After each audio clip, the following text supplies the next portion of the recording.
When the world was young and the light itself felt new to everything that breathed, the first Celts stepped into the mist between dawn and story. Their footsteps disturbed a landscape that already hummed with life, rivers speaking in undercurrents, hills breathing slow and deep, and oak trees that remembered seasons older than language. They did not invent magic so much as learned to listen to the older music of the land, a continuing pulse that named everything by feeling as much as by word. In that listening, they discovered the gods and spirits who were not distant rulers but intimate relatives of place and time. From the first, the Celts saw the world as a layered place, where the visible earth sat atop other worlds close enough to touch. The other world, as they called it, was not a single location but many mounds and lakes and certain standing stones that served as doors, places where one could step sideways into a realm of light and shadow. Travelers might find a ring of stones that hummed underfoot or a hollow tree whose dark heart opened like a mouth, and in those spaces the veil thinned. That sense of close neighborliness to the unseen taught a people to measure their lives against both the river and the river's spirit. The gods walked among them in manners both gentle and terrible, names that sang like different instruments in an orchestra of being. Some were kin to weather and harvest, others to prophecy and craft, and still others to death and transformation. There was no strict hierarchy that matched modern courts. Power flowed like water, sometimes pooling in the great figures and sometimes in lesser, household presences who mattered more than the distant thunder. You could meet a god in the market as easily as on a battlefield, if you had eyes to perceive and the humility to understand your smallness in a larger tale. The Tuatha De Danann were the people of the goddess Danu, and they arrived like a bright tide into the islands, bringing with them arts and weapons and wisdom. They did not look like marble gods of a single hill but as a company of skilled beings, poets with tongues that cut and mended, smiths whose hammers rang for both beauty and function, seers who read the future in a bird's flight. Their stories are both family saga and instruction manual, telling how gifts were won and shared, how places were named, and how the borders between human and divine were negotiated with hospitality and oaths. They became the template for a world where craft, speech, and battle were equal measures of honor. Opposing them, in older echoes, were the Fomorians, forces of chaotic sea and storm, monstrous and alien, caught between natural ruin and primordial power. The Fomorians were not merely enemies to be slain, they embodied the wild rage of the sea and the harshness of winter, a reminder that the world's abundance was never guaranteed. Battles between tribes and spirits often read like seasonal dramas where winter's pressures met summer's generosity, and the myths kept track not only of victory but of balance restored. In that tension, the Celts learned to be both brave and clever, offering tribute, song, or sacrifice when necessary to keep the world turning.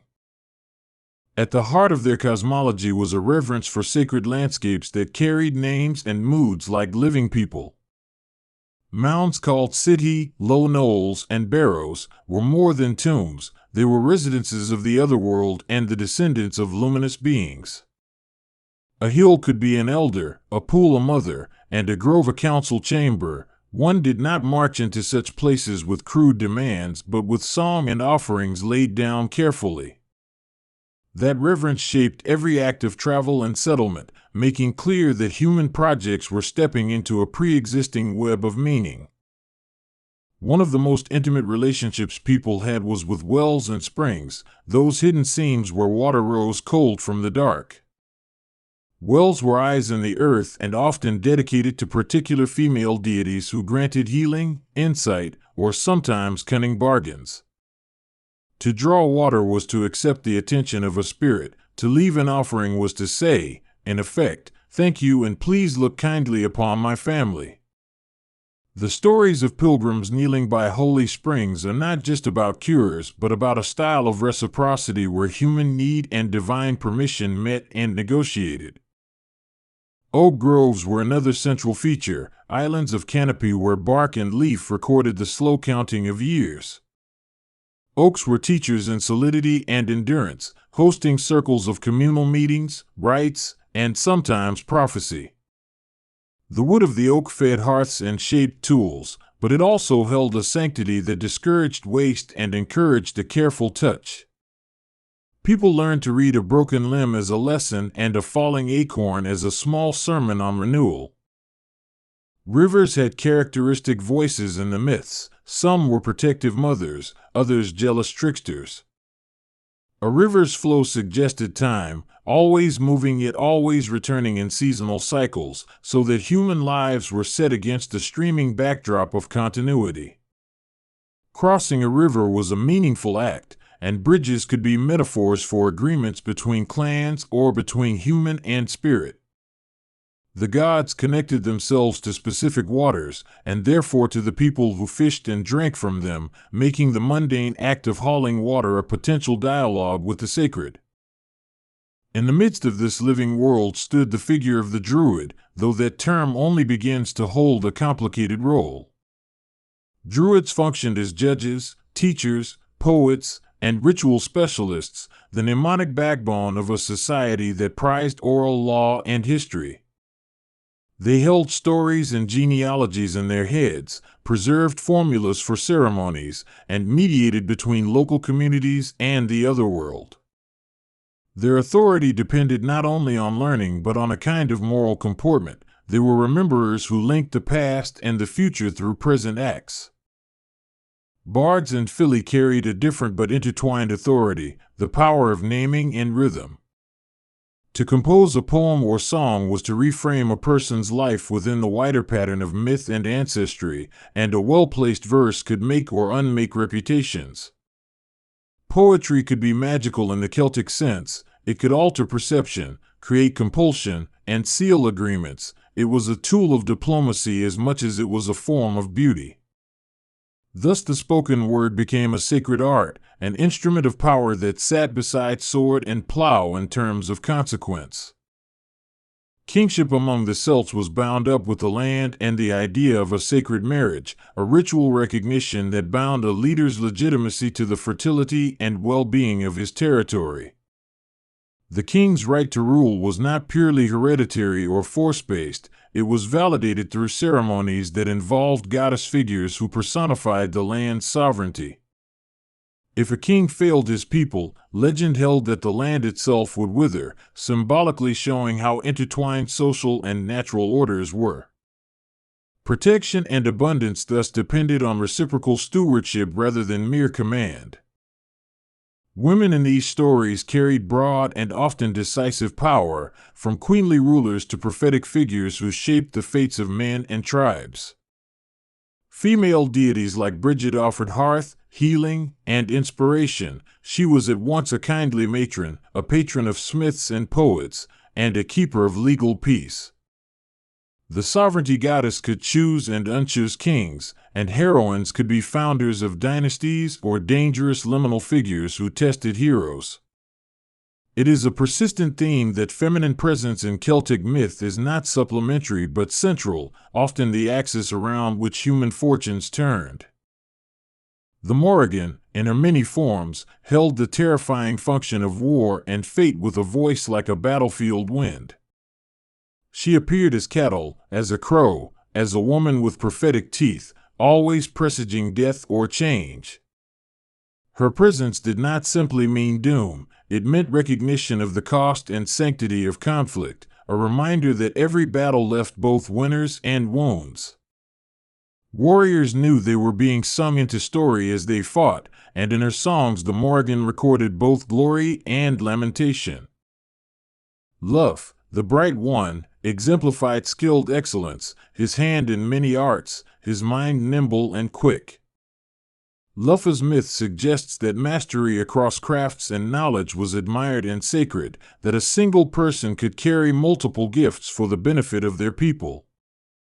Festivals in his honor became gatherings of competition and learning, where musicians, smiths, and athletes displayed prowess acknowledged by ritual. Competition was thus bound to spiritual practice, a way to renew communal capabilities and to praise the divine gifts embodied in human excellence. Dagda is remembered as a father figure whose club and cauldron provided both protection and abundance, a comfortable, earth-hugging deity of sustenance. His cauldron never emptied, and people looked to such images for reassurance that starvation and drought were not the only outcomes. The Dagda's humor and appetite remind us that gods were not aloof ideals but beings who shared human rhythms of feasting and rest.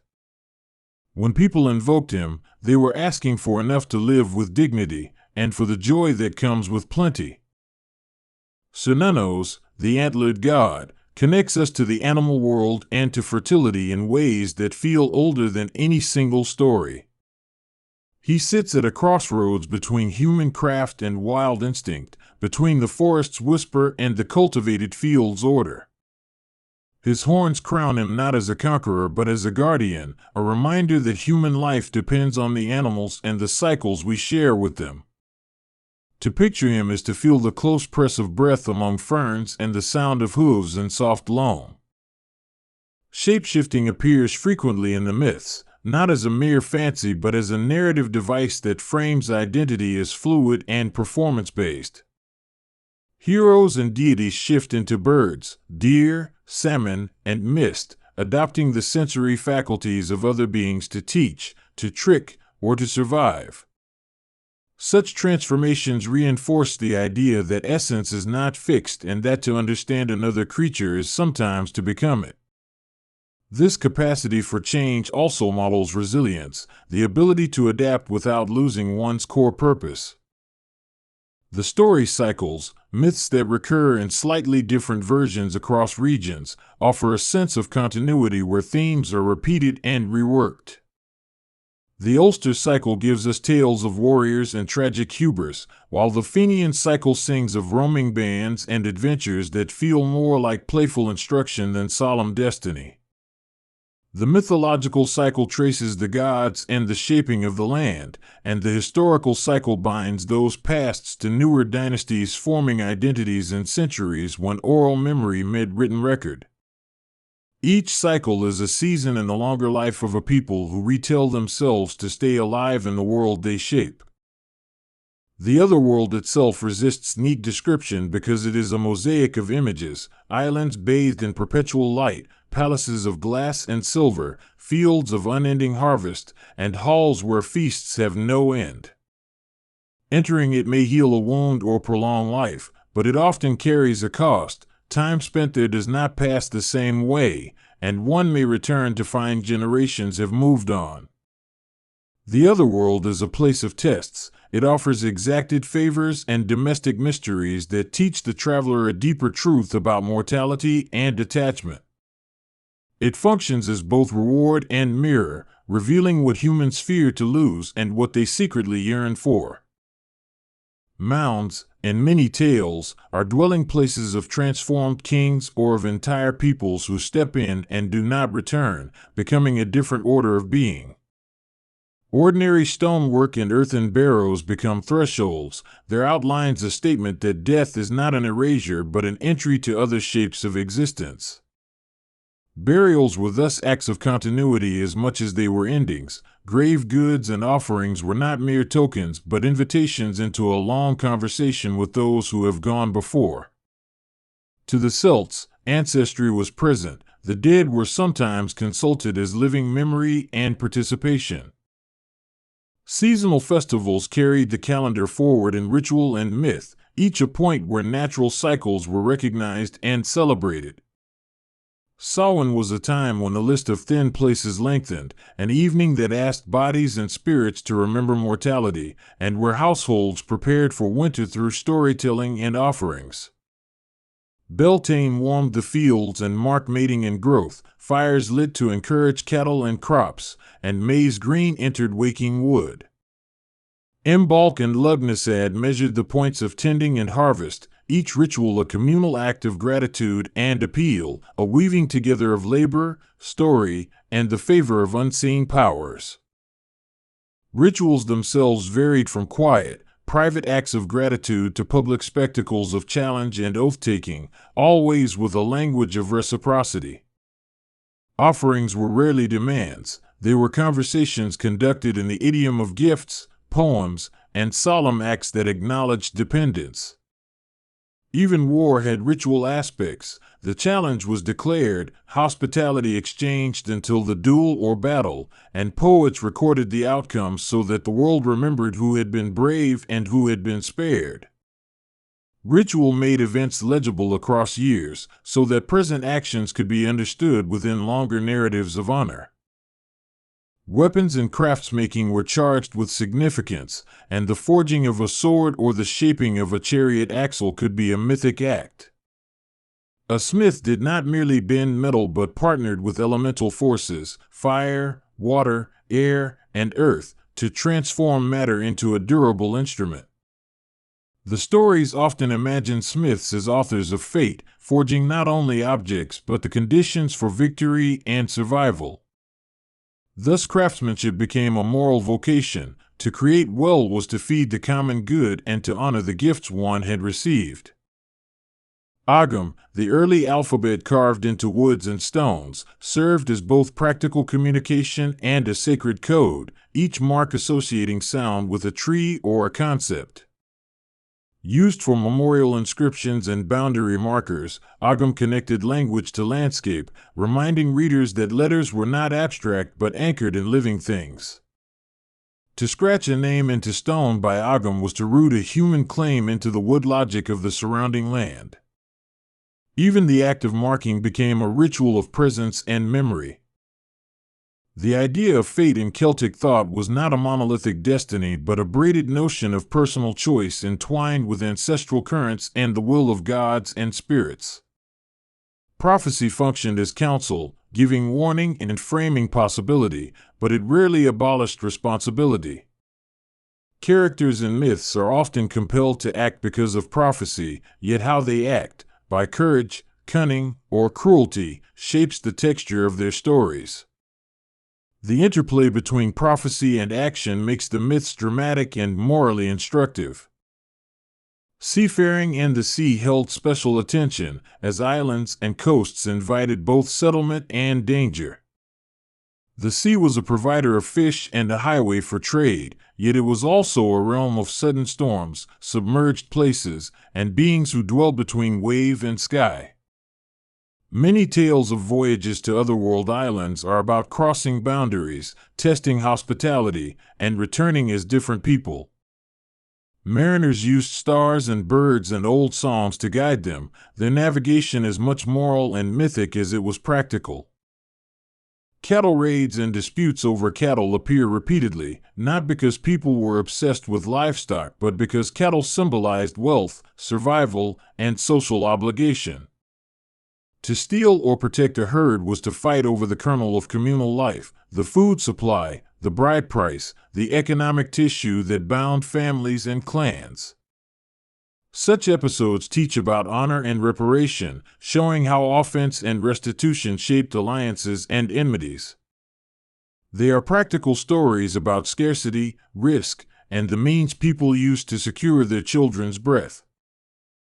Hospitality was an ethical cornerstone. To receive a stranger was to enter a ritual contract that could save a life or unleash unexpected destiny. The guest was sacred and must be housed, fed, and treated with respect, because strangers could be gods in disguise or carriers of hidden news. Likewise, hosts invited critique and were bound by law and custom to protect those under their roof. This ethic reinforced a social world where reputation and oath held more power than formal armies. In death and afterlife beliefs, mourning was a communal work rather than a private sorrow, and burial rites were ways to set a person into the right relationship with both the family left behind and the spirits waiting beyond. Grave goods and careful positioning of the body were not superstitious luxuries but acts that respected the transitions a person took.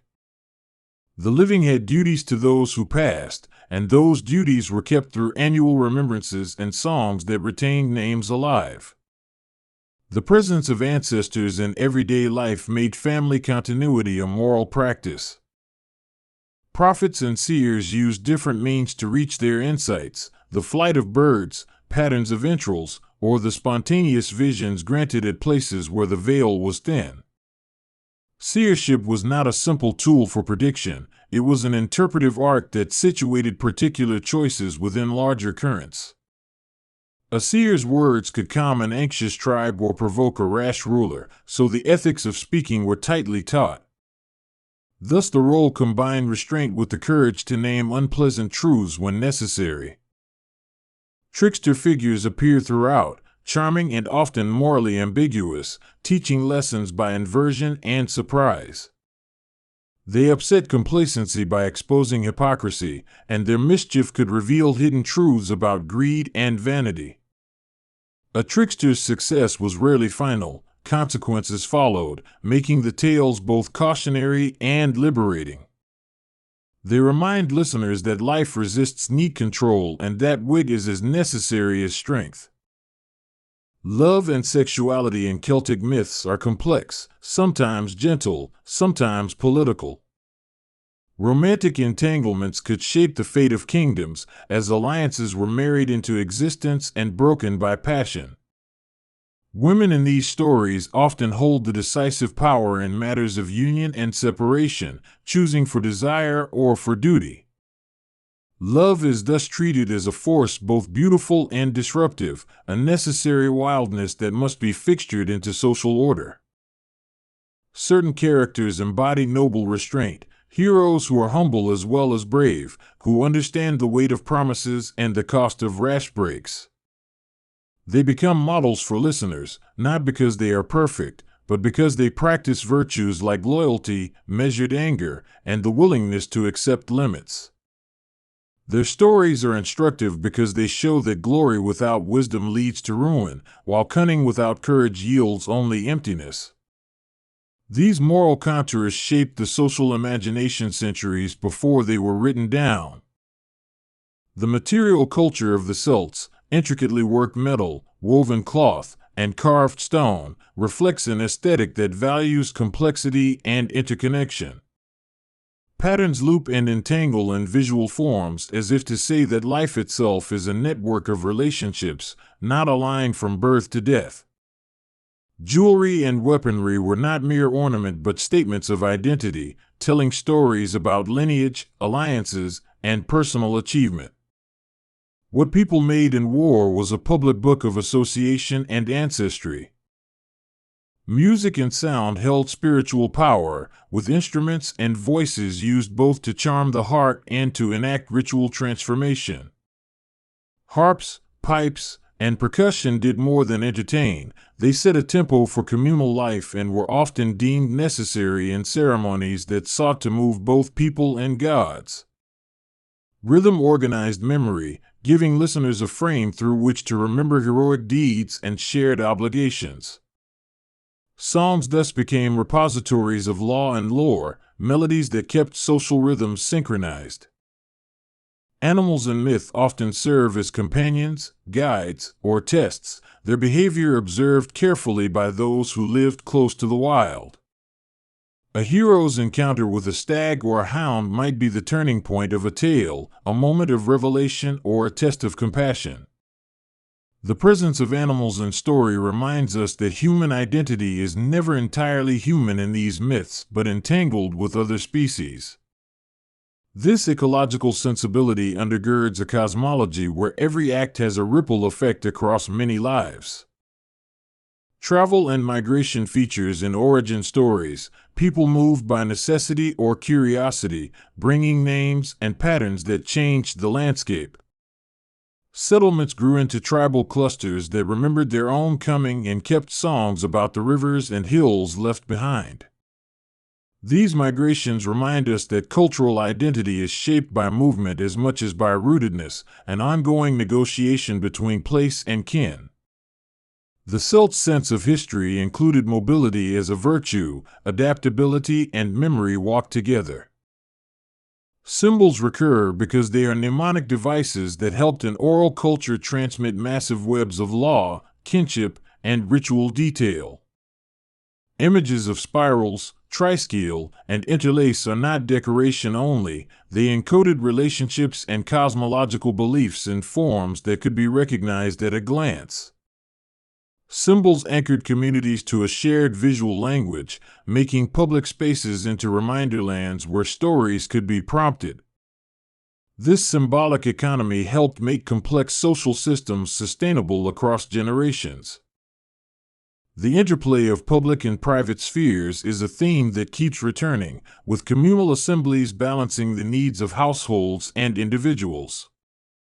Law was often administered publicly, with hospitality, arbitration, and compensation handled through ritualized processes that kept feuds from dissolving into enduring cycles of violence. Authority was thus dispersed through many hands: poets, druids, kings, and elders, so that power was constant negotiation rather than absolute command. Such distributed governance made for a resilient social fabric, able to absorb shocks and still maintain cohesion.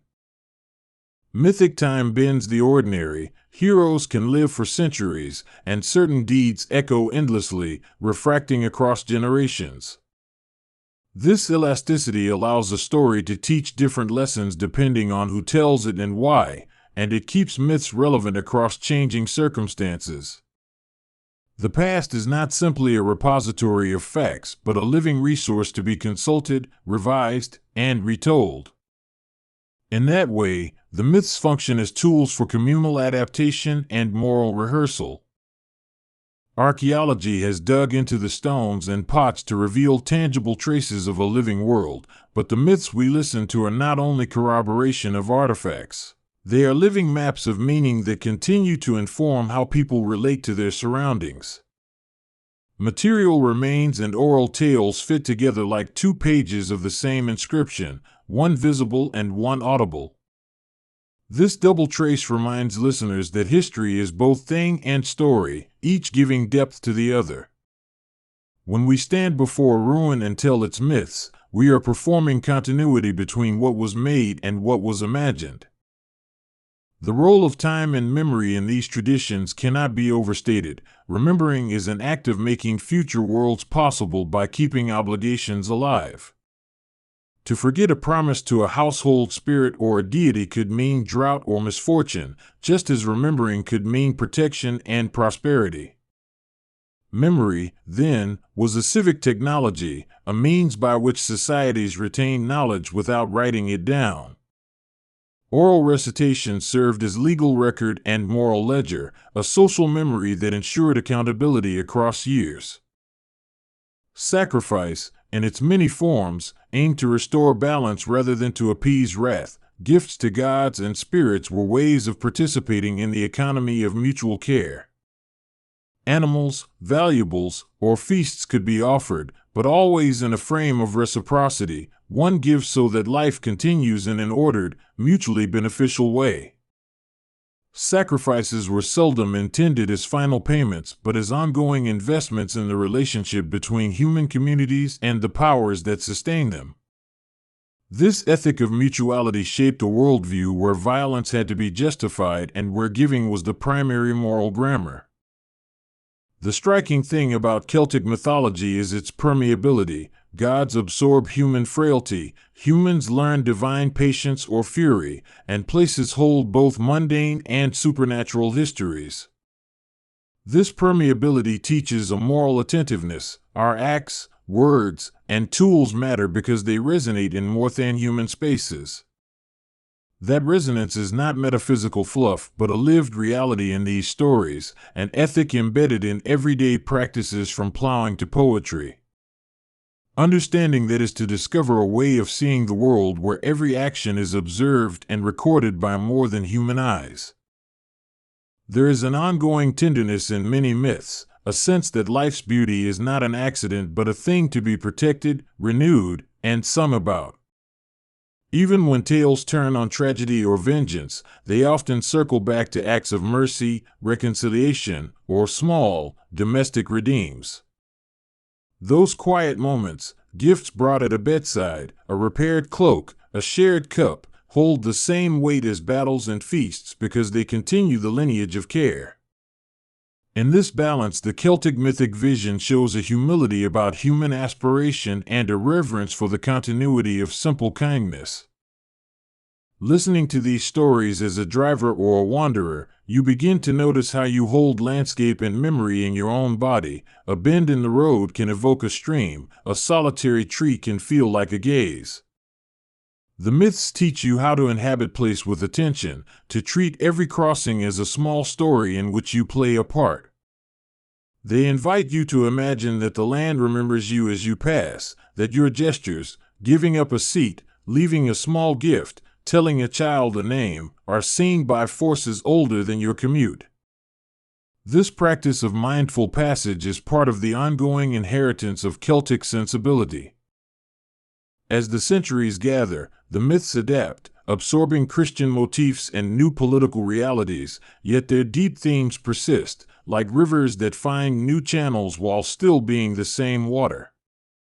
Saints in later stories take on roles once occupied by local gods, and ancient sites are reinterpreted rather than destroyed.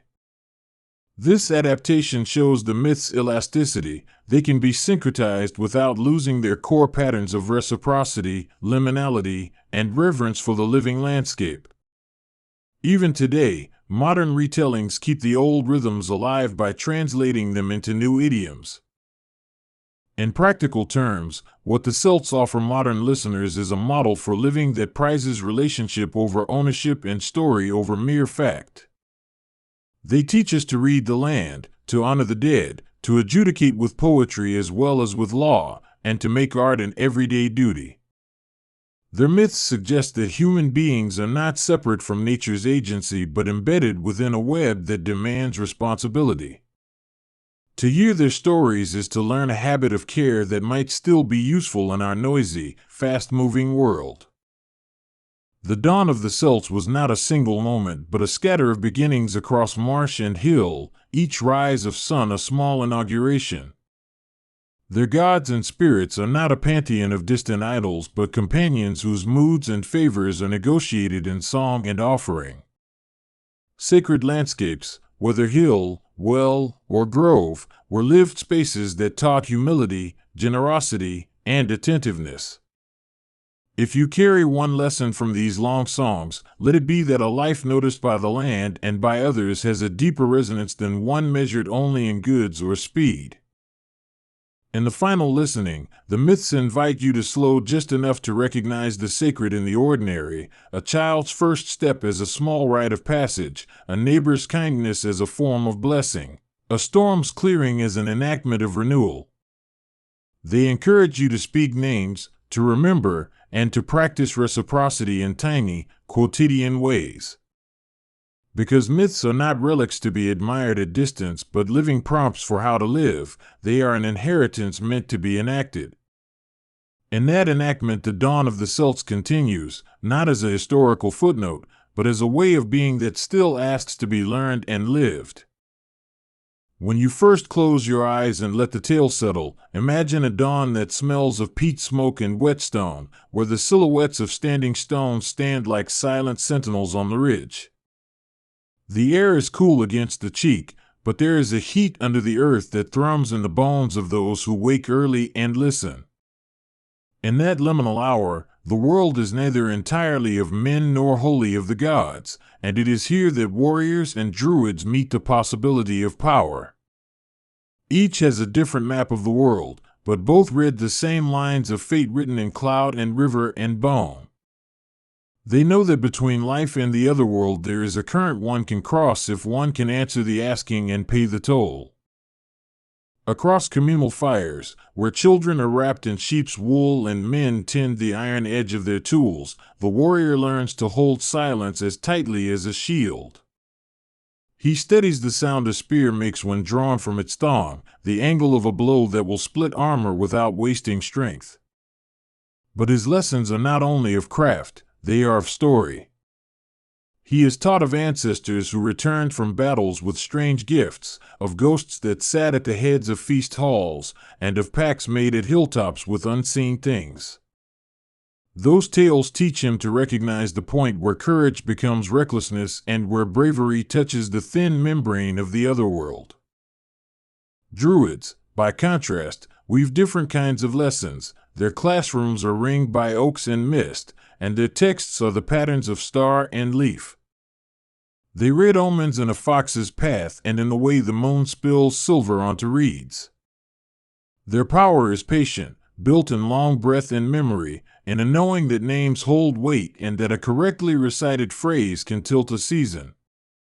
They are the keepers of law and lore, the ones who recall names that would otherwise be lost, and their ritual shapes the ways both communities and warriors understand what is owed to the hidden places.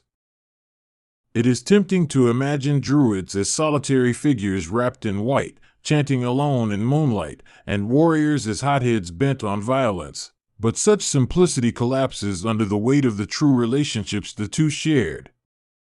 They were often allies, sometimes rivals, frequently enablers of each other's roles. A warband would not move without the blessing of a druidic ritual, for there are dangers in moving through the world without the maps that rites provide. Similarly, druids relied on warriors when rituals demanded physical protection or sacrifice, and on those same hands when a word needed defending from those who would twist it. Power in the Celtic world is not simply possession, it is performance and reciprocity. A spear gives a warrior status because it cuts and because it has been named and acknowledged in ceremony. A druid's words change a fate because the community has agreed that those sounds hold a kind of authority. This social construction of power makes ritual the medium by which potential becomes actual. Thus, the most potent object or phrase is less about intrinsic might than about the willing recognition of its force by other people and by the unseen powers that listen. Consider an auspicious hill, a place where the grass seems greener and travelers, for no visible reason, change their tone when they look over its edge. Such a place is believed to have a thinness, a closer proximity to the other world where gods, ancestors, and spirits tread more readily. Warriors would come here to pledge themselves and to cut the first hairs of a child destined to fight, while druids would perform rites to bind promises to that slope. The earth in such places answers, it holds memory. A cup set down on that grass may collect the echo of a battle or remember the names spoken there centuries before. Rituals are precise not because priests love rules but because the universe responds to pattern. Speak a name wrong and the dead might not recognize themselves, or they might come back with a hunger. The cadence of words, the angle of a foot, the order of offerings, these craft a tuning fork for the other world. Warriors learn such patterns as well, employing them in the making of oaths and in the marking of scar and shield. A warband marked by the correct ritual is not only unified by intent, it is shielded in ways that the uninitiated cannot see. This is not to place magic above material skill. The Celtic warrior's prowess begins with the body, a hand hardened by years of gripping leather, a neck thickened by practice, an eye trained to notice the faintest shift in a foe's stance. But the body does not operate in a void. War is as much about what is accepted and remembered as it is about who can swing a sword. A warrior who forgets the ritual that names his spear may find that the weapon grows clumsy in his hand, as if it resents being used without proper acknowledgement. The bond between maker, owner, and object is as sacred as any vow. And so the forging of weapons is itself a kind of rite. Metalworkers were often considered liminal figures. They worked with fire and with transformation, turning ore into edge, the chaos of the mine into an instrument of intention. In some tales, smiths spoke with otherworldly beings or received designs in dreams. Such collaboration between draftsmen and dreams suggests a world where material craft and spiritual favor coalesce. Warriors trusted weapons not merely for their steel but for the blessings placed upon them by ritual hands. Warriors and druids alike must learn the geography of the otherworld. It is not a place one walks to as if following a road, it is a topology of moods and times. Sometimes it is found beneath a lake, sometimes in the hollow of a mountain, sometimes beyond the horizon where the sun sinks into the sea. Access is rarely simple. It requires a particular being, an aged druid who knows how to call, a warrior who has won a right in battle, a liminal moment like sunset or Beltane when boundaries thin. Those moments are prized because they grant passage to whispers and to bargains. Once a warrior steps into that liminality, he becomes someone half what he was, braver in some ways, more vulnerable in others. Stories tell of men who crossed and learned secrets of healing and prophecy, returning with eyes that reflected more than the present world. Others came back broken, haunted by visions or bound by obligations to beings of another texture. To stand at the threshold is to be tempted by power and to risk a life in which ordinary bonds loosen and strange loyalties form. Druids study the etiquette of such crossings meticulously. They keep registers of which offerings appease which beings, of which trees temper wrath and which rites coax favor. Their observance is both practical and ethical, hard knowledge wrapped in tenderness for what a misstep might cost. They speak of the necessity of consent, that the other world will not be forced into service without consequence. These are not rules of fear but of relationship, telling communities how to live without severing the connections that sustain them. Consider the person who is chosen as a leader after halves and halves of ritual, a man or woman whose name is sung during a night of watchfulness and whose hand is bound with cord dipped in sacrificial broth. The ceremony is performed not only to bind a leader's claim but to call the attention of ancestors who are expected to bless the endeavor. The leader's right to command is thus anchored in both earthly acknowledgement and in the verdict of those who have gone before. In a society where memory is justice, legitimation has to be audible to the other world. Ritual also serves to mediate grief and to ask for the return of things lost. A warrior may wander into battle to recover a friend's body, not simply to avenge but to honor the continuity of name and place. Druids perform rites intended to comfort the dead and to ensure that a soul's departures do not leave destructive holes. These practices reflect a worldview in which destruction calls for restoration, and where each act of violence triggers ripples that must be mended or the fabric of community will fray. Repair, then, is as much a sacred duty as courage. The ethics of warfare in Celtic stories are complex. It is not mindless slaughter. There are rules and a sense of honor that can seem stringent. Single combat, for instance, is performed with a strict attention to fairness and witness, and the outcome is believed to have cosmic echo. Warriors who break oaths or who take advantage of the weak invite ruin on themselves beyond simple human retribution. The Druids, as interpreters of law and adjudicators, often insist on recompense and balance. Their function is to ensure that the cycle of violence is contained, marked, and reconciled where possible. The other world is neither purely benevolent nor malevolent. It is characterized by difference. Spirits have needs and desires that may not correspond to human ethics. They love music or blood, or they may seek names to steal and confuse. A careless speaker can find a bargain interpreted literally. A flippant invocation can bind a person to a god who wants a strange sort of payment. Hence, the Druidic discipline of language, of the exact word in the exact order, is a safeguard against being preyed upon by ambiguous appetites. This attention to language echoes in warfare as well. Oaths, once spoken, have force. A warrior who swears to defend a chieftain is believed to be ensnared by that promise until death or formal release. Words become fetters or wings. Thus, a warrior learns to guard his tongue as he guards his flank, and a druid evaluates the moral geometry of promises before allowing them to be sealed. That is why public ceremonies, with many witnesses, are the preferred context for vows. They diffuse responsibility but also increase the cost of breaking faith.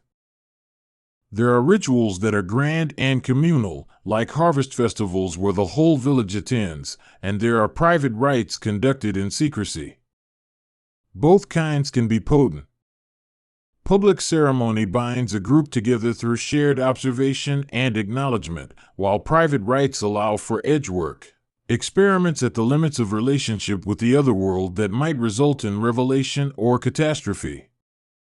Druids must decide which acts require public accountability and which require the solitude of a hilltop under a new moon. Their choices often reflect the stakes and the temperament of the community. In the songs and sagas, heroes often receive tokens from the otherworld: a cloak that grants invisibility, a cup that refills, a sword that will never blunt. These gifts are meaningful because they represent a relationship established by ritual, and because they alter the hero's place in the world. But such tokens also come with stories, instructions, or taboos. The cloak will not help against a sibling's curse, or the cup will run dry in the presence of greed. The narrative point is that power is rarely simple benefit, it is entangled with obligation and condition.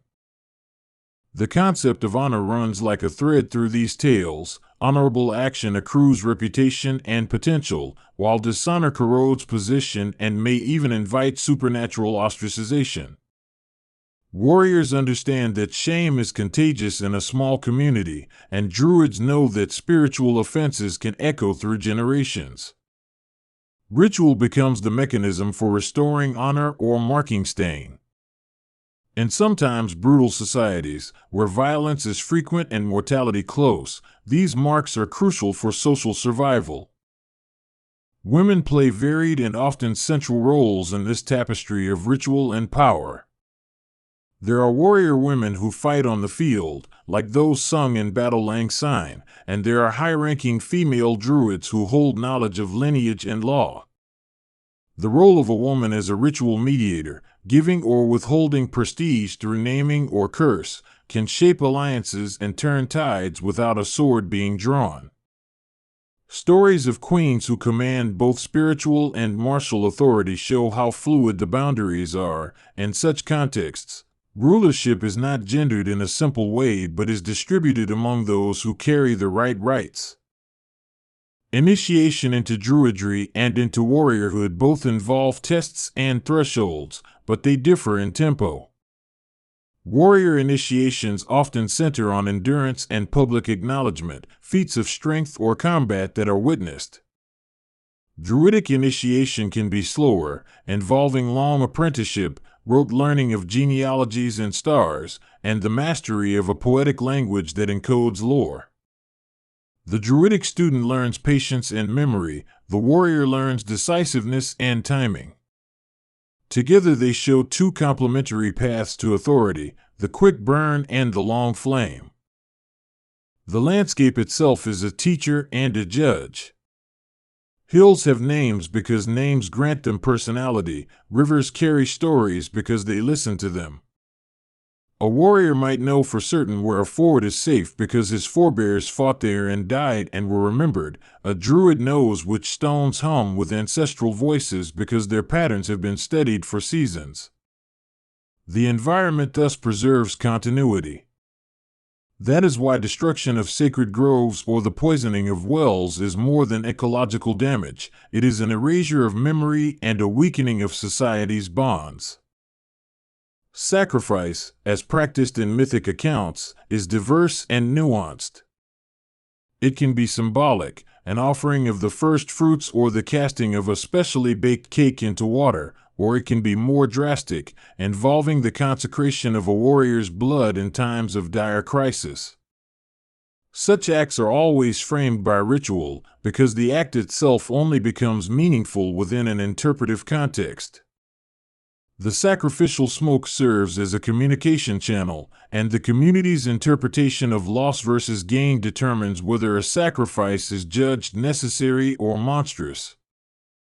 This interplay of cost and benefit is the moral grammar of ritual.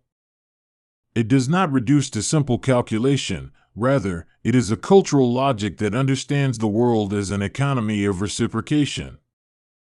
Help the spirits with offerings and they will help you. Ignore them and their grievances will metastasize into misfortune. Warriors learn this in the field. A battle won through arrogance is hollow and may lead to years of bad turns. Druids speak of balance because they understand systemic feedback as vividly as any craftsman understands leverage.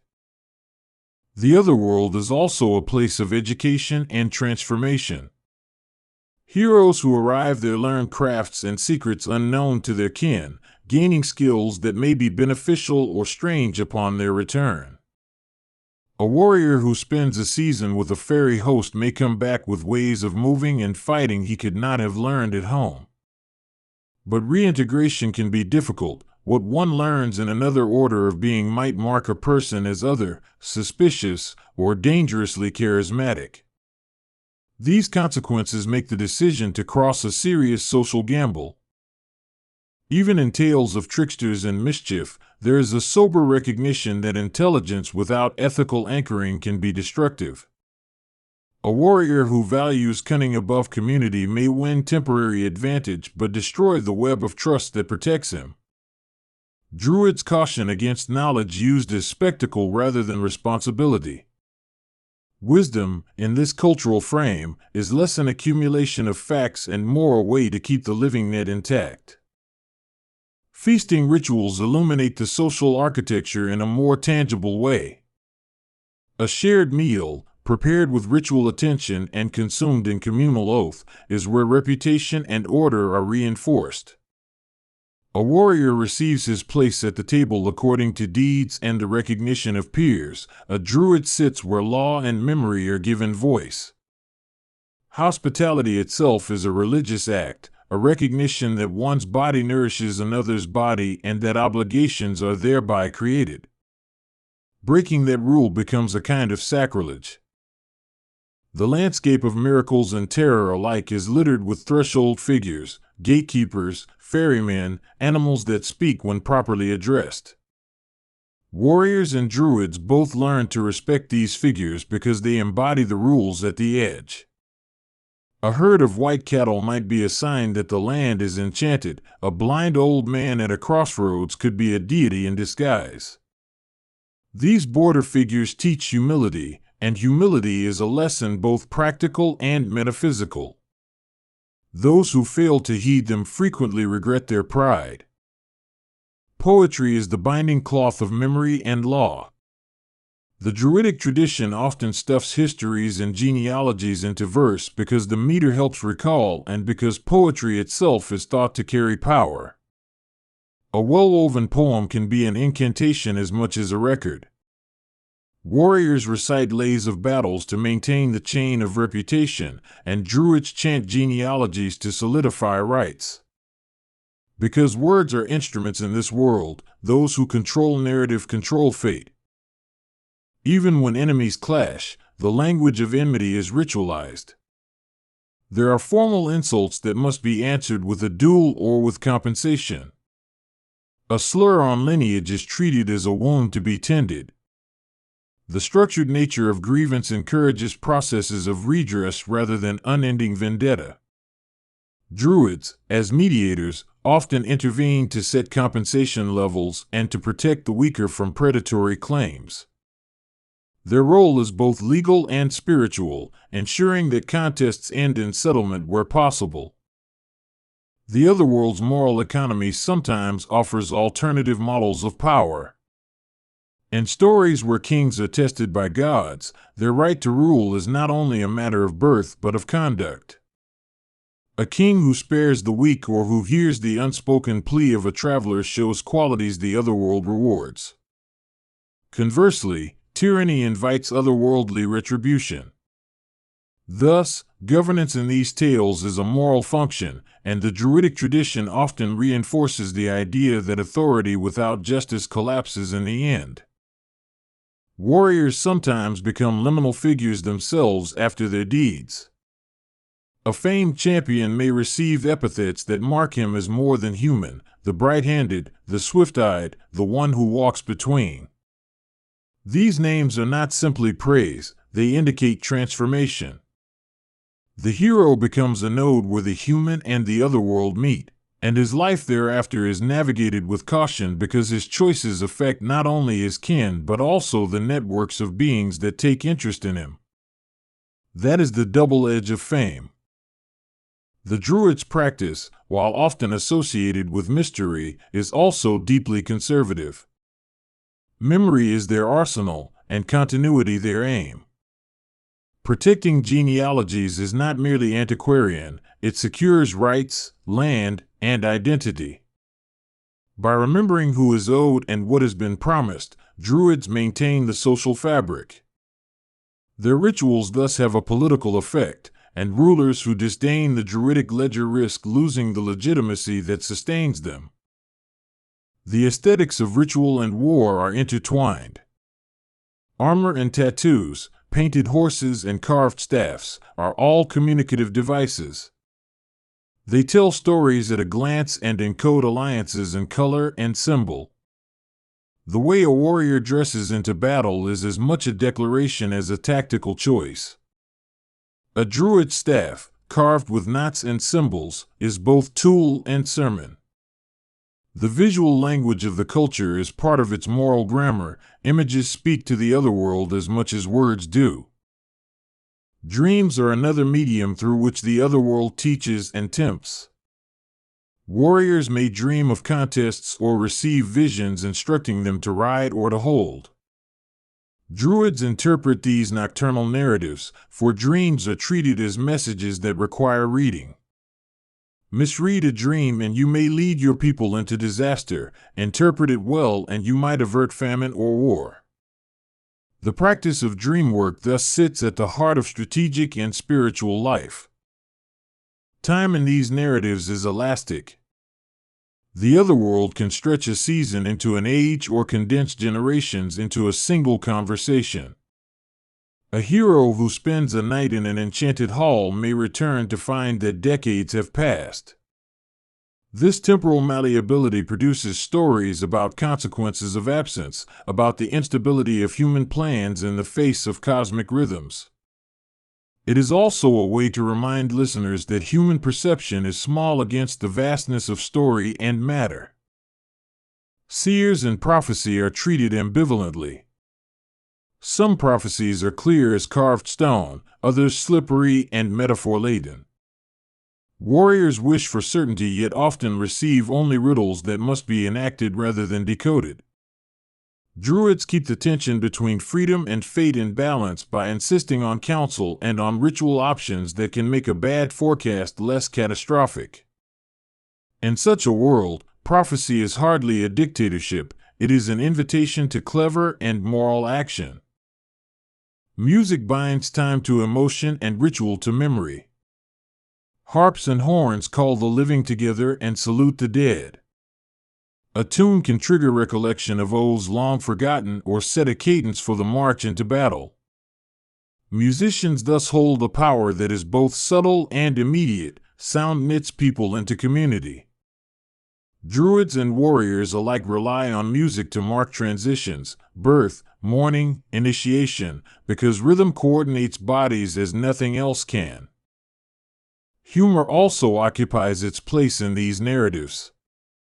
Trickster figures and wry songs soften the edges of tragedy and keep leaders humble. A warrior who cannot laugh at his own mistakes is likely to make more of them, and a druid who takes himself too seriously may miss the playful cues the world gives. Laughter is sometimes a ritual act in itself, breaking tension and renewing the social contract. It pragmatically fosters resilience in precarious lives. The ecology of the otherworld is often metaphorized through animals. Hawks teach vision, wolves teach packcraft, and swans teach transformation. Shapeshifting is a common motif. Heroes who turn into birds or animals and move between forms learn different senses and obligations. These metamorphoses are not merely fantasies but dramatic devices to explore what it means to have responsibilities across species and realms. The moral and practical lessons from such stories are applied by both druids and warriors. When enemies seek to corrupt ritual, they often use mimicry. They imitate sacred words or dress like priests to confuse. Such acts are depicted in tales of treachery, where false rites warp communal consent and break bonds. Druids thus work to preserve authenticity of ritual, guarding language and sequence. Warriors aid by policing symbols and protecting sites.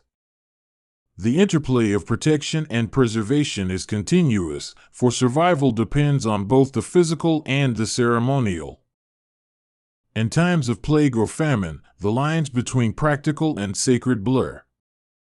Druids intercede with rites to soothe the land and to plead with gods, but they also advise on rationing and seed saving. Warriors may be tasked with defending granaries or overseeing the fair distribution of limited stores. Power in crisis is therefore a hybrid. Ritual and governance work in tandem. Communities that survive such scarcity often do so because they combine knowledge of both earth and oath. There are also tales of refusal, where a druid or warrior declines power because to accept it would break an oath or violate the memory of a beloved. Such renunciations carry a moral weight, confirming that power is not an addiction but a responsibility. Those who choose restraint often gain deeper respect than those who grab at influence. In a culture that reveres balance, voluntary limitation becomes its own kind of heroism. The architecture of sacred places matters.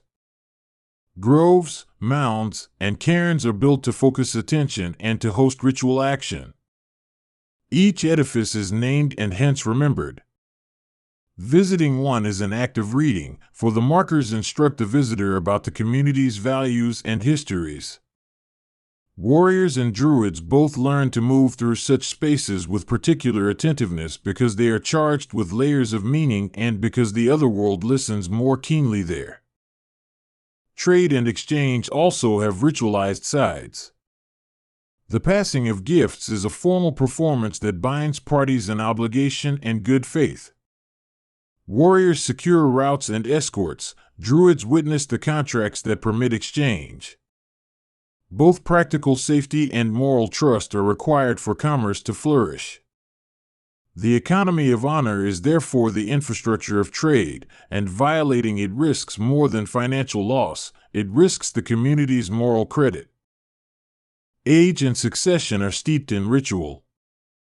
The handing down of authority through blood or by election is not merely an administrative detail, it embodies the community's continuity. A youthful warrior might be tested publicly before being entrusted with command, and a druidic office may require demonstrated fidelity to memory and propriety. These transfers are ceremonially choreographed to ensure that the past's rights are respected even as the future is claimed. Ritual is the hinge on which time turns. Myths about foreign lands teach about identity. Encounters with people of other speech are cautions and invitations. They push the culture to define itself in relation to difference. Sometimes these tales invite integration and exchange, sometimes they warn of corruption and theft of names.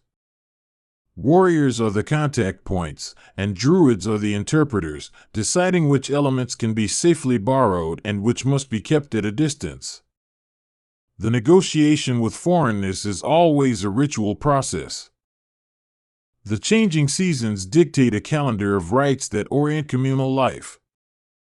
Beltane marks fertility and the opening of protective practices. Samhain signals the thinning of veils and the re-entry of the dead into present concerns.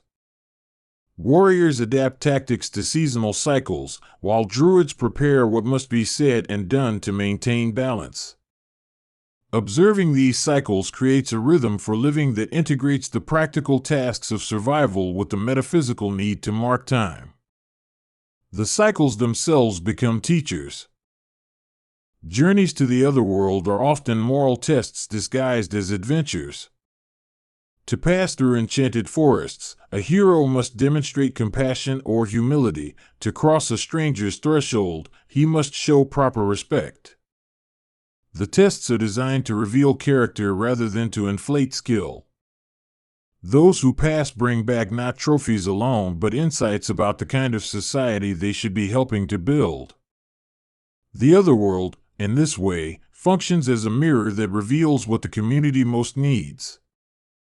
Feuds and mediation are constant themes because in close-knit societies disputes are inevitable. Druids play mediator, recording outcomes and suggesting compensation. Warriors enforce rulings and sometimes accept punishment when it preserves the greater good. The system is not infallible, but its existence shows a civilizing impulse. Even in a culture of violence, there are structures aimed at preventing endless reprisal. Ritual is what permits closure. Language is preservative. Genealogies, once only oral, become the scaffolding for legitimacy. A druid's capacity to recite long lines of descent is not mere showmanship, it is an operational tool for justice and land rights. A warrior who understands his lineage knows what obligations bind him and what privileges he might legitimately seek. The community, through memory, remains anchored in a shared past, and that anchor is necessary when storms, literal or political, threaten to carry everyone adrift. As iron gives way to new technologies in some tales, rituals adapt. New tools require new rites, or old rites must be repurposed. This adaptability is a sign of cultural vitality rather than corruption.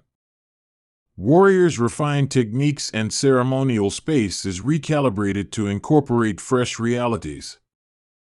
Druids, as guardians of continuity, act as creative conservators, translating old patterns into new contexts so that the essential moral grammar survives. Death is both a limit and a threshold, it is honored and feared. Warriors who die in battle are often celebrated, but the quality of their deaths is narrated as much as the fact. Druidic rites for the dead aim to secure a proper passage, to name the departed so they are not lost and so they can be called upon rightly. Mourning itself becomes a ritual that keeps the living organized and the dead integrated into an ongoing story. That is how memory sustains the community across mortal ends. Finally, the stories insist that power is never purely for oneself. Whether through the flare of a warrior's sword or the measured voice of a druid, every act resonates outward. Courage that becomes cruelty corrodes the fields, and wisdom untethered from compassion becomes a tool of domination. Ritual disciplines guard against these perversions by embedding power within a network of obligation and remembrance. In the end, what makes a culture livable is the constant, ritualized negotiation between the thirst for mastery and the need for mercy. The story I will tell begins, as so many old stories do, at the edge of the world where sea mist meets green earth and the sky leans low enough to listen. Imagine an island younger than the sea and older than memory, its hills like sleeping shapes and its rivers like the slow thinking of the land. Into that island came beings who moved like the weather, bright of eye, cold of wind, and generous as spring. They were called Tuatha De Danann, the people of the goddess Danu, and they walked as if the earth recognized them by name. They arrived not by accident but by lineage and legend, with names for winds and songs for every stone. Danu herself is a veiled presence in the myths, a mother whose identity breathes into rivers, trees, and bloodlines. From her sprang a family of gods who carried arts as weapons and wisdom as a shield. They were smiths, poets, healers, kings, and tricksters all at once. The tales insist these were not merely people but a network of craft and law, each member a node in a living map of culture and magic. Even before we reach the first great clash, picture the Tuatha De Danann arriving on the shoreline in craft of light and like a fog lifting from the water. Their feet touched the land with ritual intent, not conquest alone but a claim based in ceremony. Songs were sung, oaths were exchanged, and places were named. They brought with them wonders, items of power that could stir a harvest or calm a storm, and with those gifts came responsibilities recorded in the way they ruled and tested themselves. You can almost hear the chanters marking the moment the island recognized them as a different kind of occupant, not of the ordinary world but of its deeper pulse. Opposite the Tuatha De Danann were the Fomorians, a name that drips of salt and shadow. The Fomorians are sometimes described as giants, sometimes as elemental forces, and sometimes as a band of sea people who owe less allegiance to human law than to the raw hunger of nature. In many stories they are hostile and chaotic, their forms twisted by storm and time, one-eyed like Balor of the Evil Eye, or massive and malformed, like cliffs given motion. But they are not mere monsters, they are an older order, the backward wind that refuses domestication and insists on its own rules.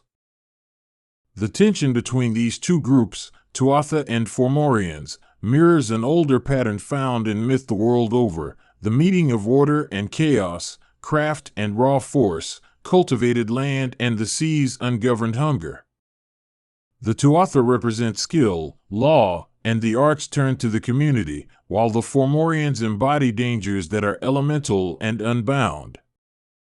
That friction produces the most dramatic moments of the myths, contests of arms, feats of cunning, bargains made by women of sovereignty, and the crafting of weapons that are almost alive. In the way the stories are told, victory never feels final because each triumph balances on a restless sea of consequence. The first great test fought upon Irish soil is remembered as the Cath Maige Tuired, the Battle of Mag Tuired, though scholars collected the tales centuries later and wove them into the history of the island. There were two battles of the plain, one against the Fir Bolg, who had held the island for a time, and the later, more terrible clash that pitched the Tuatha De Danann against the Fomorians. Before the final confrontation there is an interlude of courtly life among the Tuatha, a breathing space where their personalities and skills have room to be known. It is in those quieter passages that the gods become human in their wants, Nuada who is a king, Brigid who heals and inspires, and Lugh who is brilliant and restless. Nuada Ergidlam, Nuada of the Silver Arm, is one figure whose tale touches on the theme of wholeness and legitimacy. He was king of the Tuatha and fought bravely, but in battle he lost his arm, and in a culture where the king must be without blemish his loss disqualified him.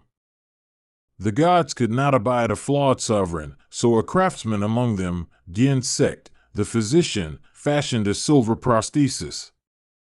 The image of a man with a hand of metal captures a paradox. He is restored in form but not entirely in the wholeness that law and magic demand, and this nuance shapes the politics of the Tuatha. Dien Sect himself is a quiet furnace in the stories, the healer whose skill is both a sacred art and a brittle pride. He mends bone and restores life, but cannot always master the moral consequences of his work. In a story threaded like a song, his son Mythic surpasses him, achieving a restoration so perfect it unsettles the father. Out of that unsettledness comes violence and sorrow. Dien Sect kills Mythic in jealousy, and the cutting up of what Mythic had arranged scatters knowledge like seeds the same way a troubled hand scatters herbs. Ermid, sister of Mythic, gathers those scattered plants, and for a moment the myth posits a chance at healing. She arranges the herbs and knows everyone by name. But the seeds of knowledge are dispersed again, and the perfect catalogue is lost to petty gods. That image, of the herbal lore laid bare and then strewn by a jealous hand, reappears in Irish myth as a way to explain why the world does not retain all its cures and why humans have to search for healing. It is at once an indictment of pride and an elegy for lost science. There is a rhythm to these episodes that feels intentional. Feats of skill are almost always answered by some moral test, and the winning of power requires sacrifice. Lugh of the Long Arm embodies that pattern because he is called Samaldinac, master of many arts, a man who carries within him every craft the Tuatha could desire. He arrives at the Tuatha court as a young man claiming competence in every skill. The court asks him to prove himself, and he does so by offering his talents until he is known as the one who can do anything the tribe needs. Luffa's weapon, less celebrated than his mind but no less fateful, is sometimes called his spear, sometimes a sling or a missile that never misses, and it will be crucial against the Fomorians. The enemy leader Balor bears an eye on his forehead that destroys whatever it looks at, a single, baleful gaze that is pure mythic terror. Balor's eye is a concentrated force of destruction, something like a storm condensed into a point, and it makes him more than just a leader. He is an elemental hazard. It is Luffa's cunning, not mere strength, that devises the method to counter it. The great second battle of Mag Twilight culminates in a confrontation between Luff and Balor that is the kind of scene myths keep alive for centuries. There are many versions, but in most the Sunbright Luff finds a way to strike at Balor's eye and so neutralize the threat. The death of Balor is not merely the fall of a chieftain, it is the dismembering of a cosmic danger, the moment when chaotic, destructive sea force is made manageable by craft and forethought. Yet even in triumph the Tuatha are changed, the land will still remember the scars and the songs will always carry an aftertaste of salt. After victory come the quieter, more intimate gifts of the Tuatha, the Dagda's cauldron that never leaves anyone unsatisfied, the harp that commands the seasons, a banner that protects, and the spear that cannot be turned from its target. These are not props but embodiments of what the Tuatha represent: abundance, art, protection, and the focused will to act. The Dagda himself is a comforting yet fearsome presence, a father figure who can slay and restore with equal gravity. His power is practical and profound. He makes the world sustain itself by taking part in it. Another essential figure is Bridget, whose presence in the stories threads through craft, poetry, healing, and the hearth. She is a goddess of fire in its generous form, wayward but warming, the flame that both forges and comforts. Bridget is a patron of poets and smiths, and her flame is less a single element than a principle that transforms raw matter into beauty and meaning. She often stands at thresholds, a guardian of beginnings and of everyday miracles, and she will be one of the figures whose cult endures into later times because her functions sit so close to daily life. Manannán Mac Lir arrives in the tales with the salt of an older sea in his beard and the solitude of islands in his eyes. Sometimes he is the friend of the Tuatha, sometimes their distant ruler, and yet always the very personification of the sea's otherness. He is the ferryman between worlds, a guide who knows the routes across the other world and the weather of places humans dare not explore. His cloak of mist conceals things, and his magical art protects and hides secrets the land prefers remain half-known. Angus, later called Angus Og, is lighter in spirit and origin, a youth of desire whose love stories read like pockets of psalm in the great epic. He is the dream king whose sovereignty is soft and whose victories come with a smile rather than a blade. His tales remind the listener that the Tuatha are not solely martial, their victories are also songs retained, loves won, and tricksters laughed into consequence. In many ways he personifies the seductive aspect of the otherworld, where desire and advantage mingle. The Tuatha's mastery of craft extends to their courts and laws, to the training of bards and smiths, and to rituals that keep the island fertile. They are gardeners of civilization, not merely rulers. They name wells and vow rights and maintain the lore that turns misfortune into story. Those elements are crucial because the myths are as much explanatory as entertaining. They show how a culture organizes memory and how a people learn to live with the unpredictable. This is why the tales preserve small rituals, how a king ties himself to the land, how a spring is honored, how a mound receives respect, because every detail is a step in keeping the world whole. We cannot speak of these gods without acknowledging how these tales were shaped by those who recorded them. Centuries after the stories were first told aloud, scribes in Christian monasteries collected and copied them. Those scribes rearranged and sometimes explained the old gods as if they were ancestors, demons, or noble heathens in a new narrative frame. The process is visible in the pages where gods gain pedigrees and histories that fit a Christianized timeline, yet the spark of the older stories remains, vivid and uncompromised in its imagination. The idea of the otherworld, the city or mounds where the Tuatha go when they withdraw from the human field, is central to these narratives and to how people experience the landscape. The mounds are not merely graves but houses of another order, thresholds where time becomes slippery and kings and lovers age differently. To step into the other world is to enter a place where bargains are literal, where words bind like ropes, and where natural law can be artfully bent. The later folklore that speaks of fairies and strange lights at hilltops grows directly from that older sense of a nearby world that is not ours alone. When the Tuatha eventually cede the visible world to the Milesians, human colonizers from the mainland, they do not disappear so much as withdraw. In many versions they go into the city, becoming the fairy folk of later tradition. This is not a defeat in the cosmic sense but a shift, a conversion of public presence into the private, secret domain. The move is bittersweet. The Tuatha keep their dignity and many of their treasures, but they also accept a reduced role, appearing at night and in the margins to those who still remember how to call them. The Fomorians don't entirely vanish either. Some tales make them the first dwellers of the place and paint them as forces that the newer powers had to integrate or displace.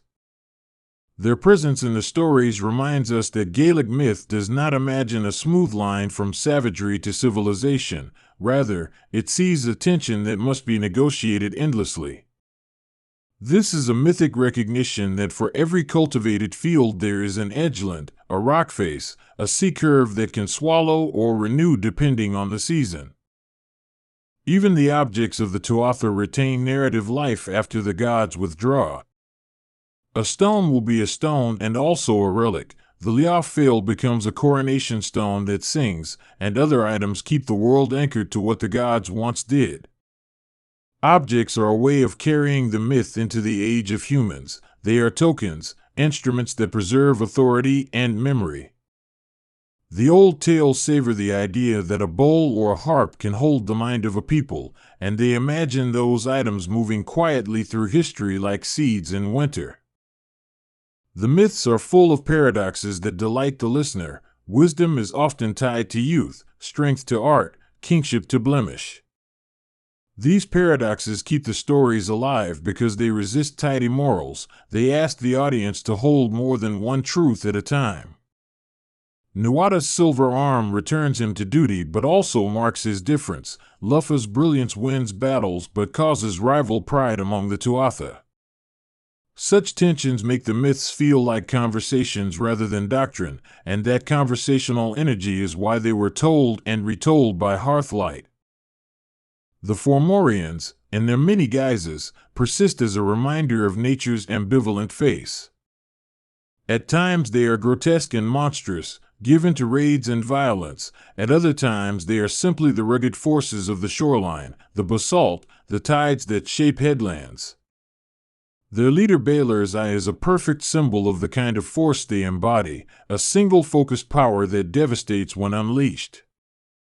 That image, like many in these tales, is less about physical sight than about a force that can unhouse a community all at once. If the gods of the Tuatha are art and skill, then their training and the passing of lore are equally sacred.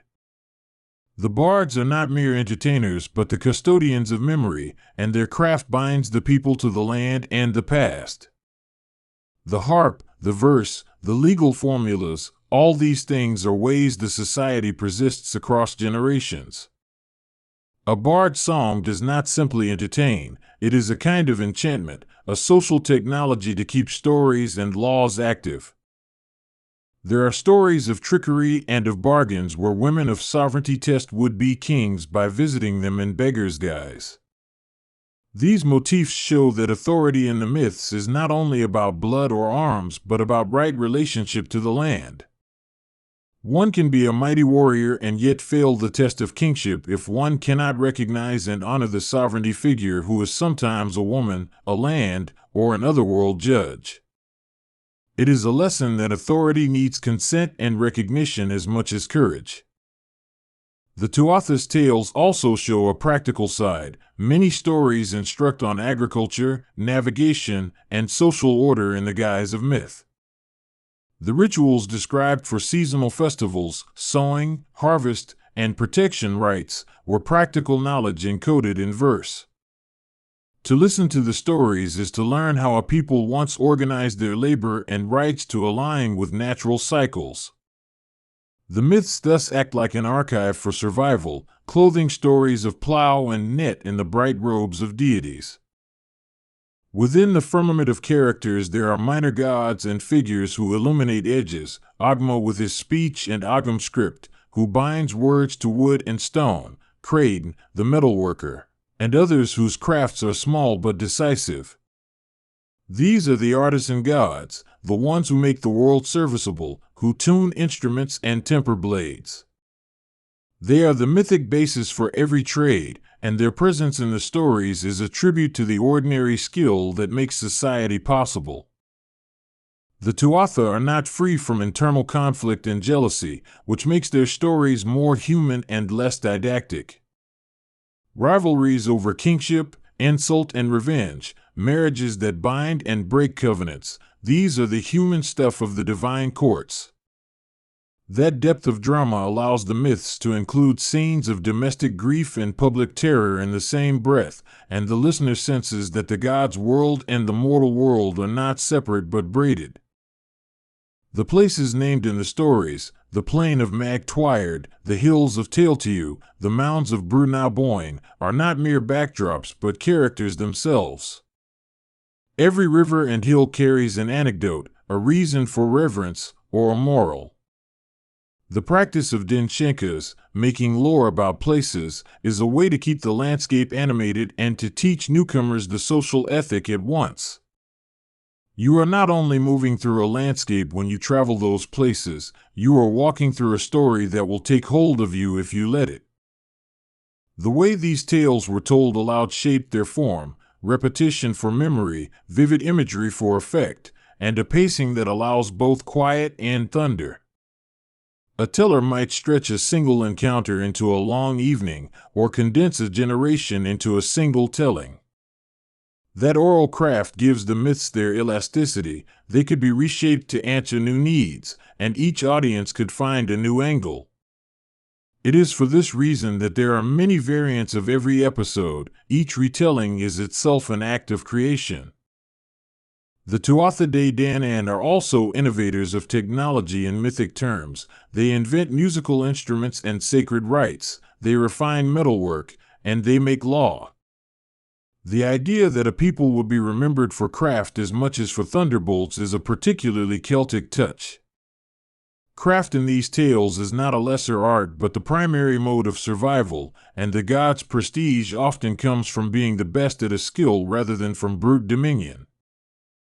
The Fomorians, for all their monstrousness, are given lines that make them more than villains. In some local tales they appear as rightful holders of particular coastal areas, their memory preserved in place names and in the fear of local treachery from weather and sea. Their otherness explains sudden storms, drowned ships, and the long teeth of certain rocks. The myths thus offer a way to name danger and to ritualize the respect the sea demands. Another recurring image is that of the cauldron, the Dagdas cauldron that will not boil over and produces abundantly, and other cauldrons associated with rebirth and cyclical sustenance. The cauldron is a symbol of transformation, raw things made ready, lives renewed. In rituals, the cauldron's theme returns as a metaphor for a shared world where generosity and community are each other's mirrors. The mythic time of the Tuatha is elastic, a loop more than a line, where events fold back on themselves and heroes meet their younger selves by other names. Time in the other world is a lesson in mortality and perspective. What lasts in myth is not the body but the act, the song, the right naming of a place. That is why many stories are recursive. They teach that history is a performance you sustain by remembering and reenacting. Even as they are gods, the Tuatha display forms of failure, pride, jealousy, misjudgment. These flaws are not accidental but instructive. They warn the listener against hubris and the mismanagement of power. A god who is purely triumphant would be less useful as a model. A god who must navigate his shortcomings becomes a tool for reflection.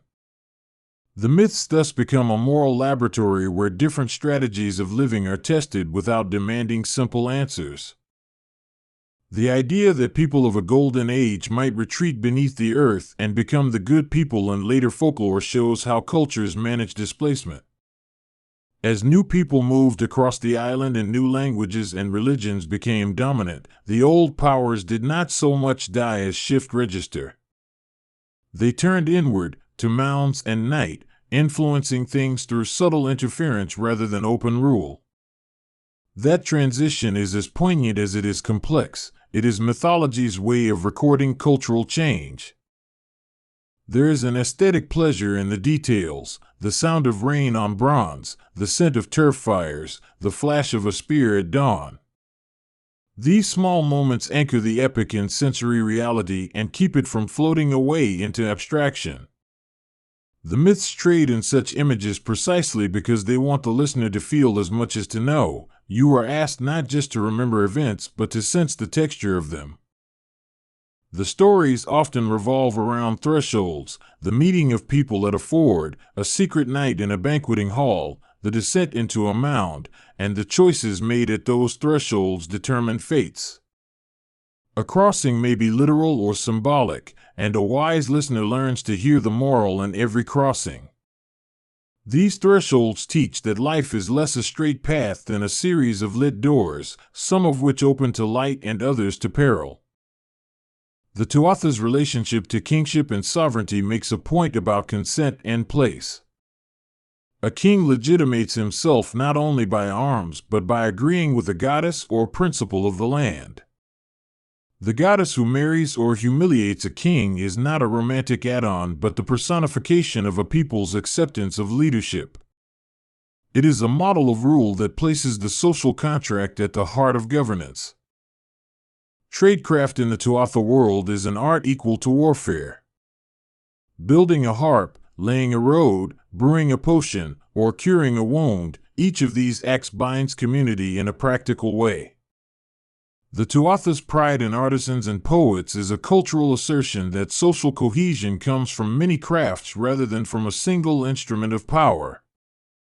That is why they invest divinity in trades, to make daily labor feel sacred and to justify the respect given to skilled people. The Fomorians repeatedly force the Tuatha to innovate. They are the adversary that compels invention. Without threats, there might be no crafts honed to perfection and no laws refined by emergency.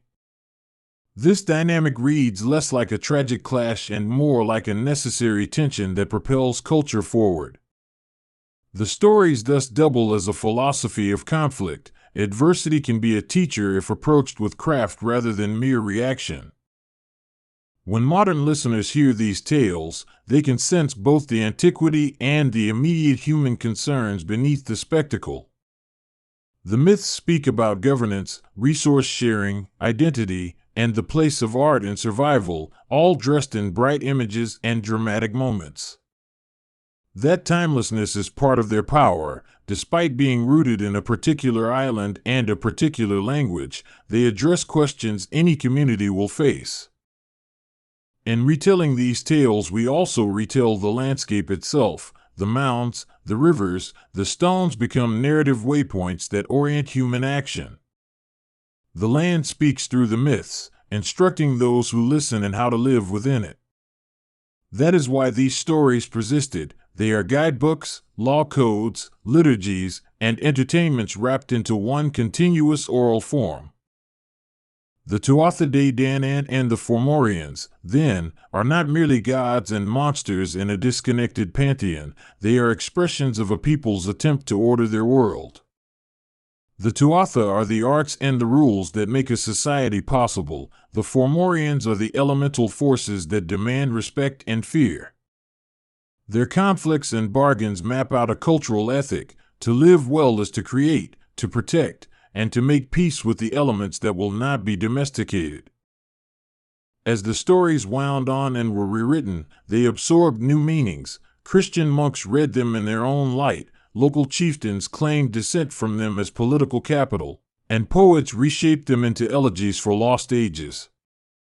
Each telling added a layer of interpretation, but the old core remained, the interplay of craft and chaos, the sanctity of skill, and the humility of rulers. The myths could be adapted because they were always about living, not only about remembering. In the hush after the battles and the ceremonies, there is a quiet we must listen for, the Tuatha's acceptance of limits and the Fomorian insistence on being remembered as part of the world's makeup. The stories do not allow anyone to vanish entirely. Instead, they fold former fights into rituals, and their echoes live on in place names, customs, and the feeling that the land itself is alive. That lingering presence is perhaps the truest legacy of these myths. To listen to the Tuatha De Danann and the Fomorians is to listen to a culture thinking itself into being, naming its fears, and shaping its hopes into stories fit to shield the mind at night. There is a psalm in the manner of telling and a law in the manner of living, and both are as instructive now as they were when the first teller set foot on the shoreline and called the wind by name. Keep the images with you, the silver hand, the cauldron that feeds, the eye that burns, and you will carry forward something of the island's oldest thinking. The road opens like a story when you lean back and let it. The hills of myth roll out as if designed to carry your attention without asking for it. Imagine somewhere beyond the familiar map, where mist keeps watch on pasture and stream and a drum of lore thumps under every hoofprint, the air heavy with stories that were meant to be told aloud. Here begin the legends of Cuchulainn and Finn, two names that anchor whole worlds of courage, sorrow, cunning, and fate. Listen and the edges of time blur, and you find yourself moving through cycles that fold and unfold like the tides over a pebbled shore. Cuchulainn's earliest breath is a beginning sung in fragments and shouts, a child born strange and loud and destined to derail ordinary futures. He is Setanta at first, a son of prophecy and violence, named after a night when a spear point met his father's luck and left him carrying both promise and danger. Even as a boy he surpassed boys, not only in appetite but in a strange, focused brightness that made older men step back and watch the ground rearrange itself around him. That rearrangement is the first of many to come. He is a hinge upon which Ulster's old fortunes turn, and through him the landscape learns how to hurt and heal. The tale twists next into the courtyard and across the reach of training where Skathach, the warrior woman of the north, teaches Setanta the arts of the spear and the secrets of the Gibalga. The training is not simply instruction, it is a shaping of the soul by pain, a deliberate burning away of softness, and the forging of a single-minded instrument out of flesh. She is more than a teacher, a mirror and challenge, and only through her does Setanta become Cuchulainn, the Hound of Ulster, a name that binds him to both animal ferocity and human devotion. It is as if every strike of the sparring weapon is a stanza in a poem about destiny, each bruise a letter and an oath that will not unwind. The Gibalga itself deserves attention for how myth makes weapons into characters. It is a spear barbed with multiple tines, thrown with a footwork and a curse that ensures it opens like a bloom inside the enemy. When Cuchulainn uses it, the world takes notice, because weapons in Celtic lore are not merely tools but moral signatures, extensions of identity and obligation. They name the deed as much as they deliver it, and the Gibalga marks him as decisive and terrible, someone who cannot easily be unmade.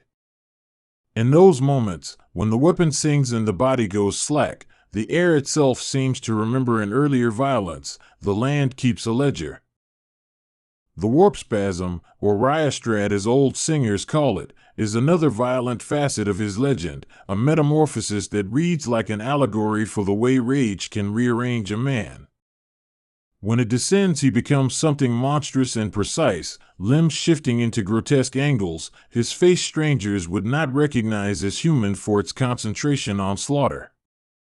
Yet even that horror is bound to a narrow, almost tragic nobility, because it is not mindless, it is necessity distilled into motion, and through it he protects people who will not always appreciate the protection. You hear in this a meditation on heroism itself, on how excellence and atrocity sometimes share a shelf in the same cupboard of fate. The world around Cuchulainn is a chorus of other voices and small tragedies, not a stage cleared for a single actor.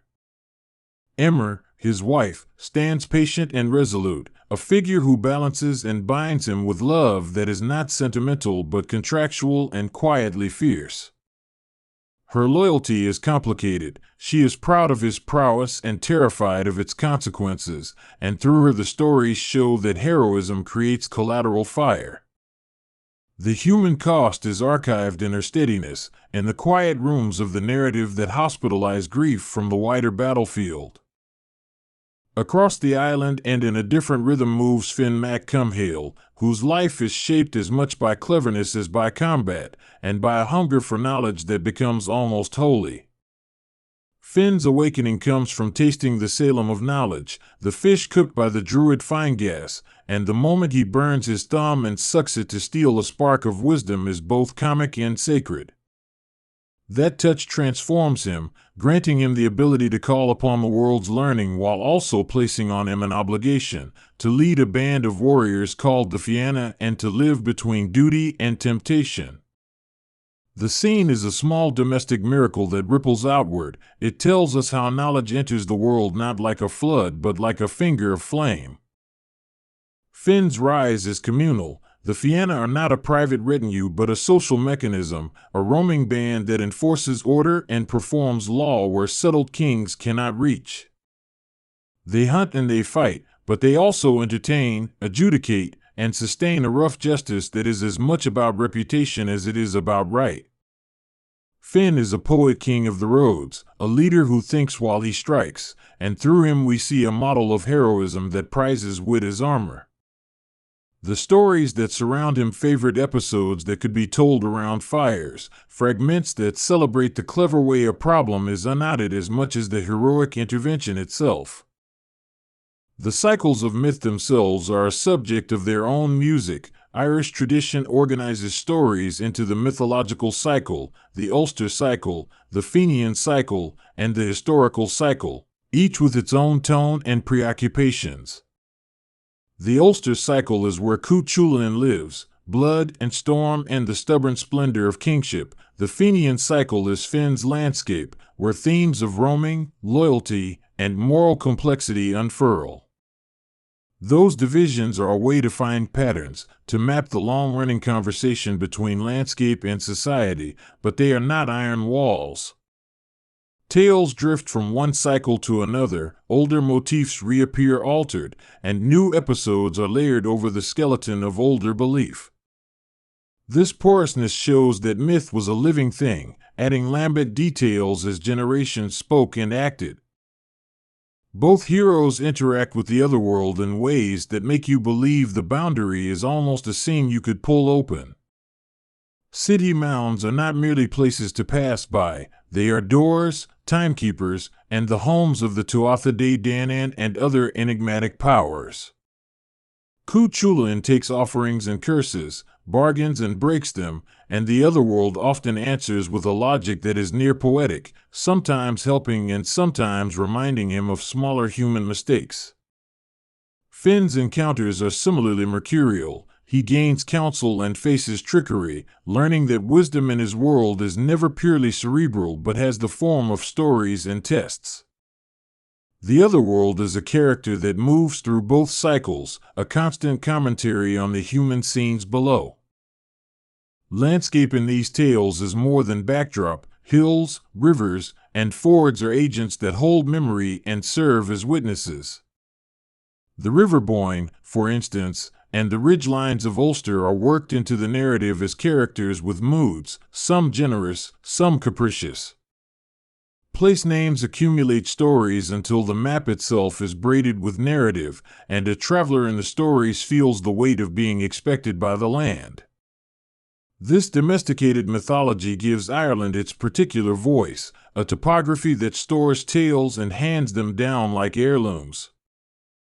The matter of Gisa is a constant moral engine, a network of taboos and obligations that a hero cannot simply ignore without consequence. Cuchulainn carries Gisa that complicate his choices. They bind him to acts he would avoid and make him honorable in ways that cut both ways. Finn too faces taboos, and through these prohibitions the stories explore how freedom and fate are entangled. Gisa force characters to behave in extreme ways, and the narrative pleasure of the cycles is often watching how people navigate a corridor of impossible rules.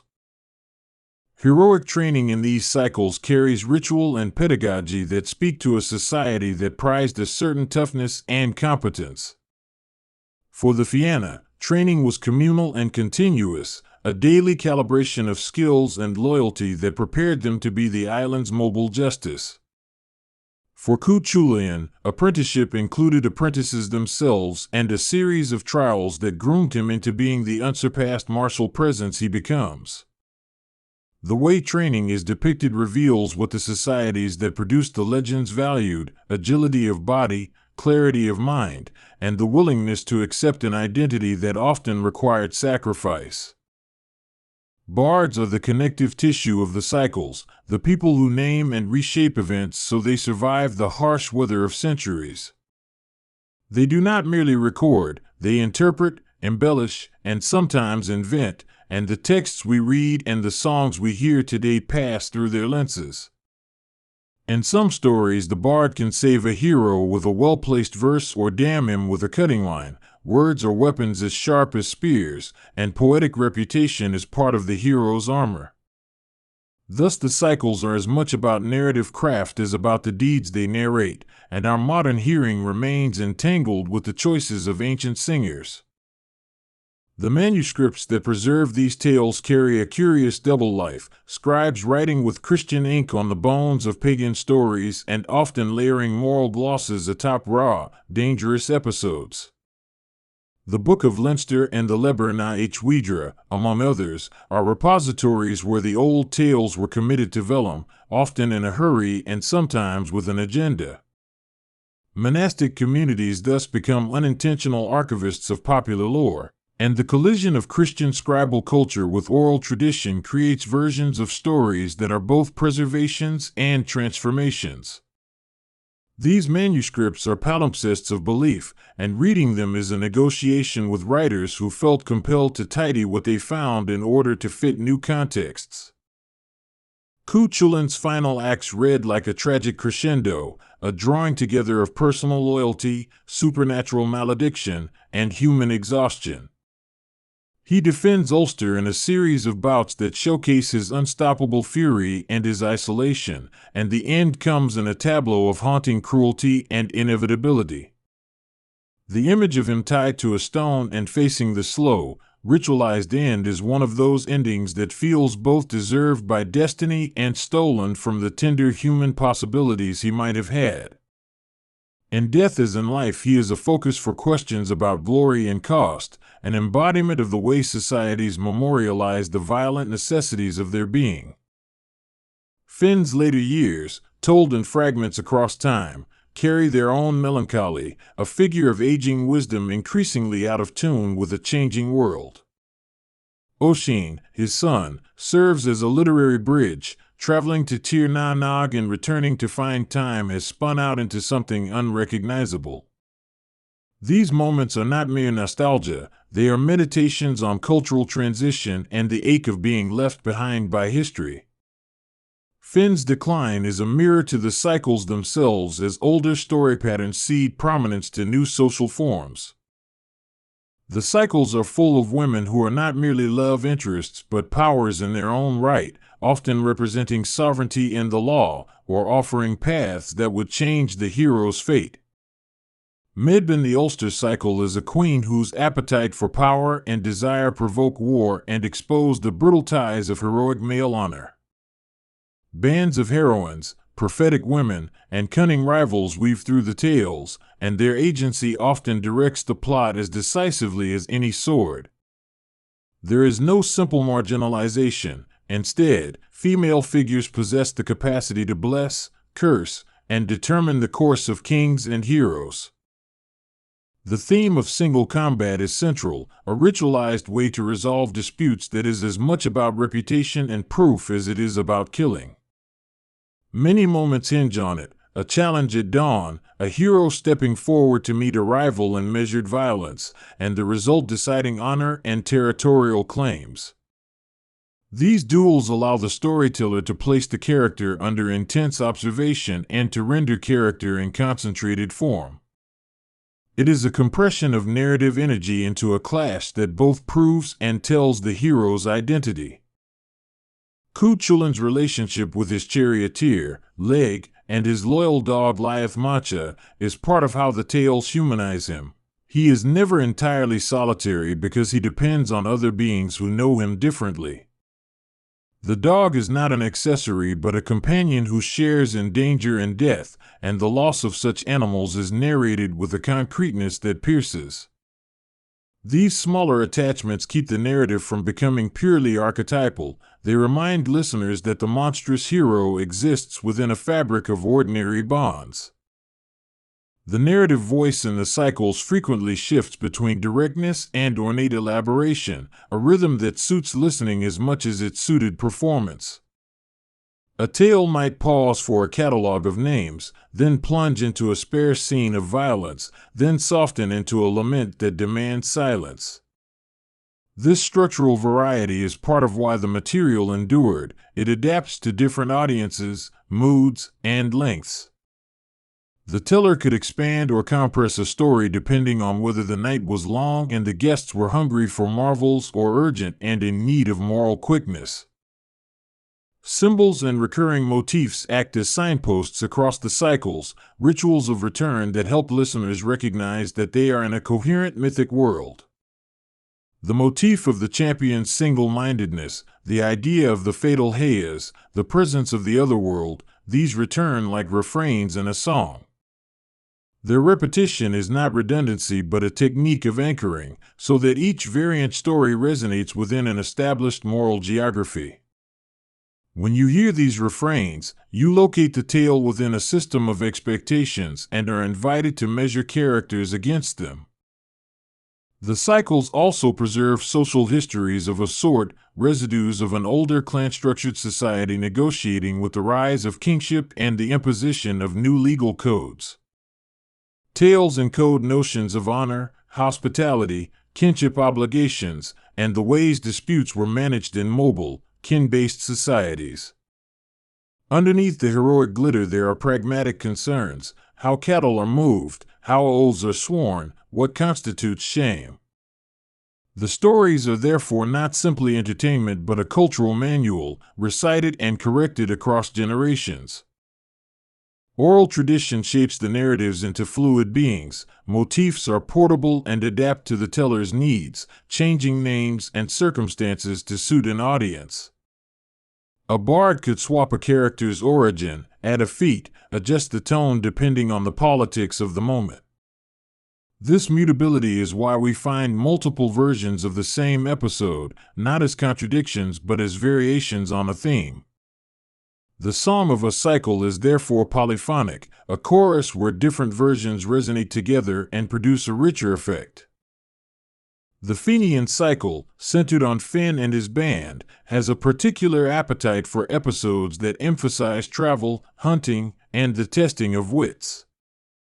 Adventures that involve riddles, transformations, and encounters with fairy folk proliferate, and the tone often leans toward the pastoral and the cunning rather than the catastrophic. This gives the Fenian stories a portability. They migrate easily across time and place because they live in the everyday road as much as in the extraordinary confrontation. In that way, Finn and his followers become mythic companions for people who move, hunt, and need moral exemplars on the go. Cuchulain's world, by contrast, is one of subtle power threatened by sudden catastrophe, and the Ulster cycle dramatizes national crisis almost as its staple food. The narrative energy comes from the fact that a single province and a few dozen champions stand as a bulwark against a queen's ambition and the itinerant terrors of war. That focus produces stories of heroics performed under the most trying constraints, and it generates a particular kind of tragic grandeur where the stakes are both public and intimate. The closeness of the community in those tales produces a sense of personal accountability rarely found in more epic, wide-angle myths. The theme of mentorship recurs often. Elders instruct younger men and women in crafts and ethics, and the passing of knowledge is shown not just as technique but as transmission of identity. The teacher-student scenes are quiet but essential, moments where the future is carefully composed by a questioning senior and a daring apprentice. Even the most ferocious warriors often have a shadow of a teacher. That structural motif underlines how communities reproduce themselves and how skill and value are transmitted across generations. There are also moments when the cycles flirt with comic relief, reminding us these tales were not monolithic solemnities but entertainment for a range of moods. Characters play tricks, exchange insults, and find themselves in ridiculous domestic predicaments because narrative balance thrives on contrast. Finn's appetite, for instance, gets him into situations that are absurd and charming at once, and Cuchulain's youth is occasionally a source of bratty humor. These levities humanize giants and make them accessible rather than remote idols. The presence of prophecy and foreknowledge adds a thread of inevitability to many episodes, but prophecy in Celtic myth is rarely totalizing. It often sketches possibilities rather than certainties and can be outmaneuvered by cunning. Even so, prophecies create a mood of tension, a humming wire between choice and fate that keeps the listener attentive. Characters may try to escape prediction and yet through their very attempts fulfill it, a classic mythic paradox. That interplay is one of the narrative pleasures, watching human agency both collide with and confirm destiny. The cycles are populated by a wide variety of minor characters who function like whispers in a crowded room: chiefs, bards, wives, sworn enemies, and children whose fates are staked in single moments. These smaller presences create texture and remind us the grand sweep is made up of tiny, human tiles. They afford the stories a sense of realism. Heroes do not exist in a vacuum, and their deeds ripple outward, affecting people who are modest and monumental in equal measure. Tracking these minor lives gives the listener a fuller sense of society, a way to measure cost and consequence. Pacts of hospitality recur because they were moral law in the society that produced the cycles. To be a host was to wield sacred trust, and to break it was to invite chaos. Many episodes hinge on broken hospitality, misunderstandings that escalate to war, and the careful management of feast and refuge.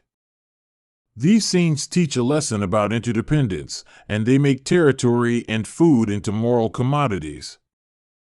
Because of that, the cycles teach that etiquette and honor are sometimes more dangerous than swords, for missteps in hospitality can lead to whole provinces burning. The depiction of women as prophetic sovereigns is especially striking because it ties feminine identity to the land itself, and allegiance to a woman can equate to allegiance to a realm. When a goddess or queen appears offering a pair of geese, she is at once tempting and regulating the hero, offering both power and constraint. This symbolic equation of woman and land gives the hero's relationship to women political weight. Marriage and dalliance become acts of state as much as personal affairs. These dynamics produce rich narrative dilemmas where private desire collides with public duty. The cycles are also repositories of ancient law, where kinship arrangements and compensation systems, known as eraic, appear within the narrative as methods for repairing harm. When cattle are stolen or a death occurs, the stories sometimes explain how compensation was calculated and how honor was restored through rituals. This legal aspect transforms the tales into instructive texts, practical as well as spiritual. In that sense, myth functions like a living constitution, teaching social norms through exemplary crises and resolutions. Cuchulain's story is haunted by youth and the way early promise can calcify into rigid destiny, a pattern present in many heroic cycles across cultures but given a distinct inflection in Irish tales. He grows into renown while still bearing the marks of adolescence. His intransigence often looks like the endurance of a boy's absolutism magnified into heroic ethic. There is a sadness in seeing that brightness failed to mellow into flexibility, and the stories linger on what might have been if different choices had been possible. That melancholy quality gives his legend a tragic density that persists across retellings. Finn's blend of warrior, judge, and poet offers a model for leadership that is multifaceted, balancing violence with thoughtfulness and theatrical intelligence. He is not purely martial because intelligence is a kind of weapon in his arsenal. The salmon of knowledge scene symbolizes a leader who is fed by wisdom rather than raw force. Finn's band, too, teaches that leadership in these cycles often involves creating a space for others to exercise agency. In that way, his story foregrounds social cohesion as a heroic attribute. The cycles are also where metamorphosis appears with frequency, characters changing into swans, hounds, and trees, and the world feeling porous and liable to transformation. Metamorphosis serves various narrative functions: punishment, escape, initiation, or revelation. These changes remind us that the mythic world is not locked into human propensities but is instead saturated with fluid identities. Hearing these transformations, one feels the ease with which the mythic imagination crosses boundaries and reassigns agency. Feasting scenes are another hallmark, and they are rarely simply convivial. They are performances of status and memory, rituals where stories are told, contracts are renewed, and reputations are polished. A meal in these cycles can be a negotiation, a challenge, or a reconciliation, and it is staged with the meticulousness of any battlefield. The storyteller often places us in that hall with the steam rising, so that we feel the heat, smell the meat, and sense the political balance being weighed with each course. These domestic spectacles make social structures concrete and human.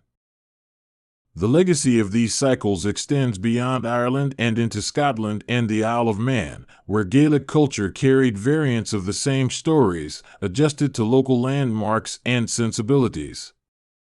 The transmission across seas shows how resilient motifs survive translocation, but also how they take local color with them.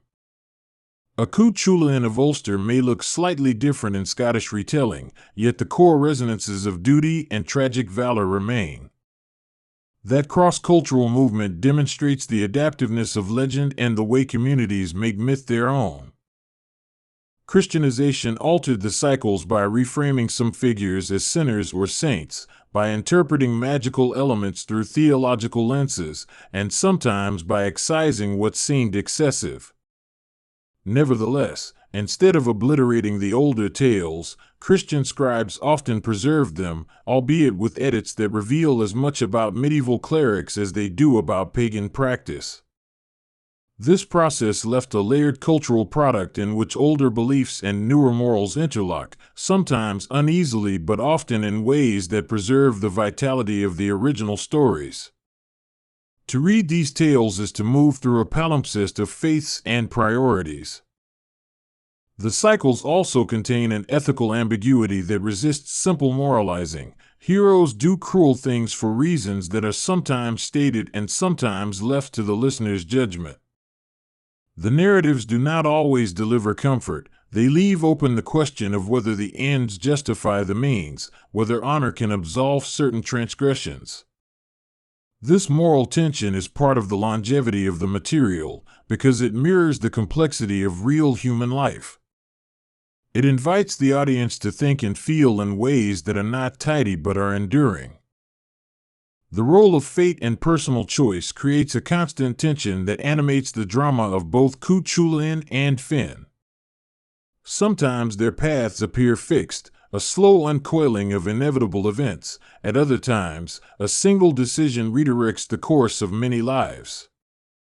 This dialectic keeps the tales intellectually engaging. Are we creatures of destiny, or architects of our own doom? The cycles do not offer definitive answers but instead stage the question in repeated and varied ways.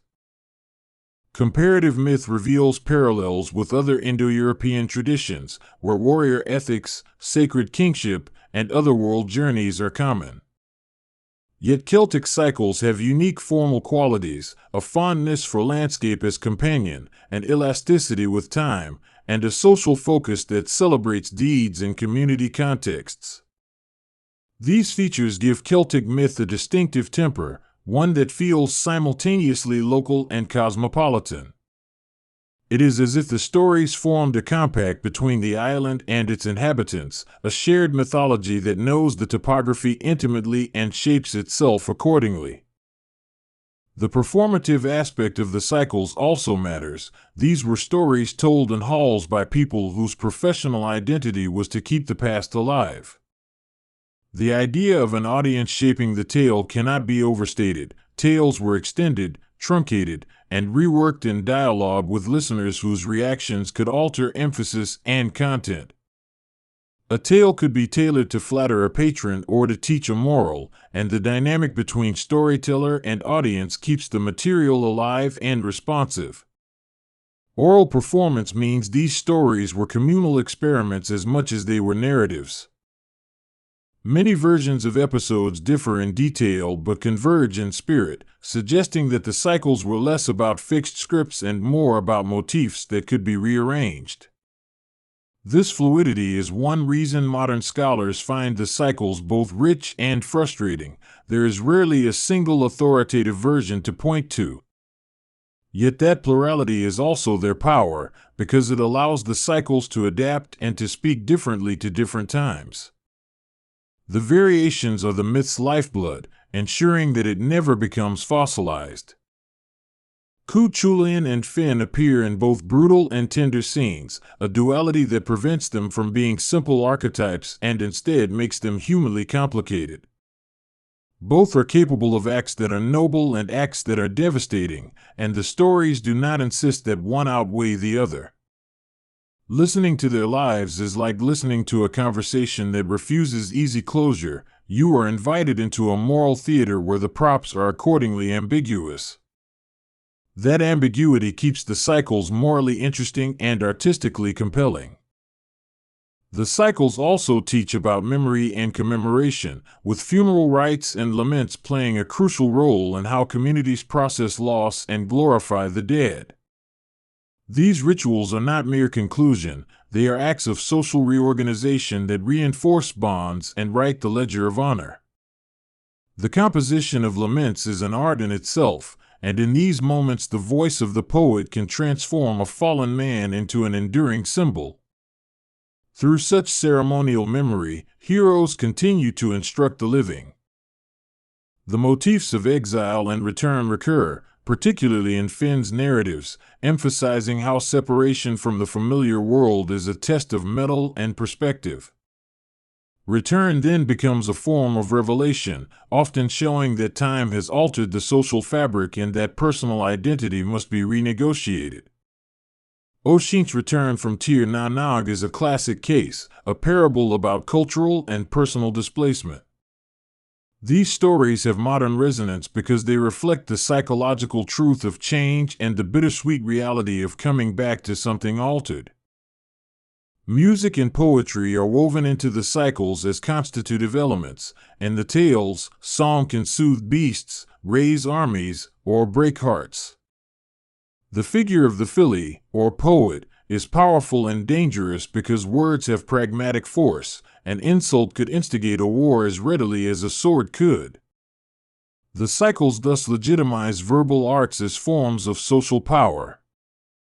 This places bards and poets at the center of cultural life, and it explains why the tradition itself prized narrative craft so highly. The use of prophecy and omens in the cycles often gives scenes a charged atmosphere where small signs carry large meaning: a raven's cry, a sudden storm, or a strange animal sighting. These omens are not deterministic, but they add texture, a sense that the world is listening and sometimes speaking. Heroes interpret them, sometimes well and sometimes poorly, and those interpretations reveal character. The presence of omens ensures that the cycles never feel random; rather, they are woven with a sense of cosmic attentiveness. The cycles balance the spectacular with the mundane, creating a kind of narrative economy where each scene proves a point about character or society. Battles are grand, but the retellings also dwell on small domestic episodes, allowing listeners to internalize an ethic of everyday courage. This balancing act gives the stories their rhythmic variety, a listening experience that alternates between high drama and low, intimate scenes.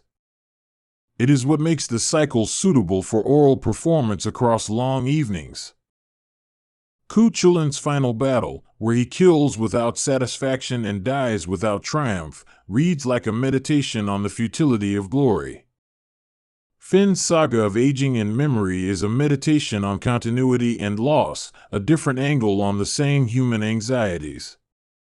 Both offer ways of thinking about courage. One is the valor of the moment, the other the wisdom of time, and together they compose complementary moral visions. The cycles thus give you two models of greatness that are both instructive and cautionary. The myth's survival into the modern era owes much to a revival of interest in Gaelic culture and language, and to collectors who recognized the importance of oral tradition before it faded under new social structures. Antiquarians and scholars, often motivated by nationalism and romantic curiosity, preserved versions, annotated them, and translated them into wider European contexts. Their work allowed the cycles to re-enter public imagination, where they were reinterpreted by writers, artists, and musicians. This modern afterlife is itself a cycle, a continuing reanimation of old stories for new audiences. In recent decades, scholars have worked to understand these tales in their full complexity, combining philology, archaeology, and anthropology to reconstruct contexts and meanings. Yet even careful scholarship cannot extinguish the immediate power of listening to a well-told episode. Academic clarity and narrative magic are not substitutes for each other. The cycles live in both registers, scholarly and performative, which is why they remain subjects of both research and retelling. They function as mirrors in which both the past and the present can see themselves reflected in different lights. Cuchulainn and Finn have also been adopted and adapted in popular media, where filmmakers, novelists, and comic artists rework their stories for new aesthetics and audiences. These adaptations vary greatly in fidelity and tone, but they continue the critical work of translating oral narratives into visual and textual forms that contemporary listeners understand. Each retelling is a negotiation, a choice about what to emphasize and what to let recede, but the essential energies of the cycles tend to survive these migrations. The resilience of the material shows its capacity for reinvention and for speaking to universal human concerns. Even when stripped of ritual context, certain images remain potent: the flare of the warp spasm, the quiet of a poet composing a lament, the shimmer of a city mound at dawn. These images lodge in the imagination because they are precise and emotionally charged, and they do the work of myth by provoking reflection without reducing meaning to a single lesson. They invite you to keep thinking and wondering, to return to the tales whenever the world needs moral calibration. In that way, They are not antique curiosities but active tools for navigating complexity. The cycles teach that heroism is rarely uncomplicated, and that the line between hero and monster can be thin when victory is measured in blood and oath. Both Cuchulainn and Finn embody contradictory truths, one of explosive, solitary brilliance, the other of communal wisdom and a wandering law. Their stories ask us to consider whether courage is better expressed through a single incandescent act or through the careful tending of social bonds over time. You carry that question home from the tales as a companion for uncertain evenings. Listening to these stories invites a peculiar kind of attention, one that expects digression and reward, that values both surprise and the comfort of recurring motifs. The cycles are long conversations with the dead and with the living, and to tune into them is to join a chorus that has been singing for centuries. They teach us how to inhabit myth as a resource for living, not as a rigid catechism but as a repertory of images and dilemmas that help orient us. In that sense, they are generous, offering in their multiplicity a space for reflection rather than dictation. Finally, the cycles remind us that stories are how communities remember themselves, how people map values and losses onto a shared topography, and how the past becomes a mirror for the present. Cuchulainn and Finn are not merely relics of a vanished world, they are ongoing interlocutors who continue to ask the same difficult questions about courage, consequence, and the cost of fame.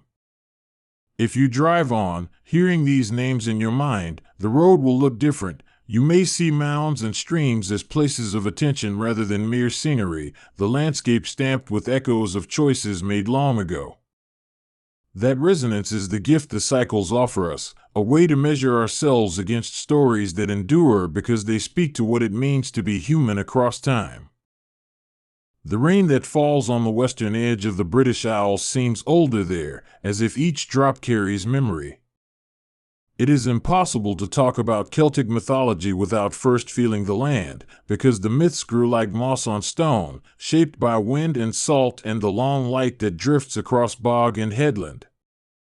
Listen and you will hear how geography becomes grammar, rivers speak, hills keep counsel, and standing stones remember events that no single human can hold. That landscape is the grammar of a people who read weather as rhetoric and seasons as scripture, and it informs everything that follows. In those early centuries, before the steady hand of written language took hold, stories were not static lines to be read and set aside. They were living things, performed by a skilled mouth and a careful ear, told around fires and in halls long into the night. Each telling was an act of preservation and invention, a decision to remember some detail and let another go, and because of that variability the myths remained fresh and adaptable.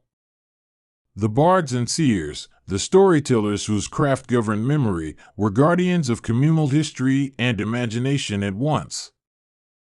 The priesthood that Europeans often call Druids occupied an ambiguous place in those communities, a blend of judge, teacher, and ritual specialist. They were not only religious functionaries, they held law, preserved genealogies, and negotiated disputes between clans. We should not imagine them as an ossified cast stepping out of a single portrait. They were as varied as the regions they served, their practices bending to local needs and ancient patterns. Much about them was private or deliberately secret, and so the very mystery around Druids has become fertile soil for later myth-making. To speak of gods in the Celtic world is to speak of presence rather than portrait. Deities often manifest as aspects of place and power rather than as distant, anthropomorphic rulers. A river might be both a resource and a deity, a mountain could hold a god's name and authority. This animistic quality means the divine is embedded in everyday life, and so worship was often localized, tied to springs, groves, and particular stones rather than to a single central temple. Among the pantheon, some names rise with repeated weight: the Dagda, a figure of strength and wisdom with a harp and a club; Lugh, a bright, skilled figure associated with crafts and light, the Morrigan, whose presence is both warlike and prophetic and who often appears as raven or shapeshifter. These figures are not fixed like chess pieces. They shift between tales, sometimes magnified into giants of power, sometimes rendered in quiet, domestic terms. Their contradictions are part of their vitality, resisting easy categorization and inviting us to imagine them in new scenes. If gods are present in place, then heroes are often present in time. Heroic cycles in Ireland and Wales tell of extraordinary individuals whose lives define eras. The Ulster cycle produces the fierce and tragic Cuchulainn, whose single combat and doomed destiny anchor a world of feuds and honor. The Fenian cycle gives us Finn Mac Cumhale and his band of warriors, guardians of the countryside who function as both protectors and poetic archetypes.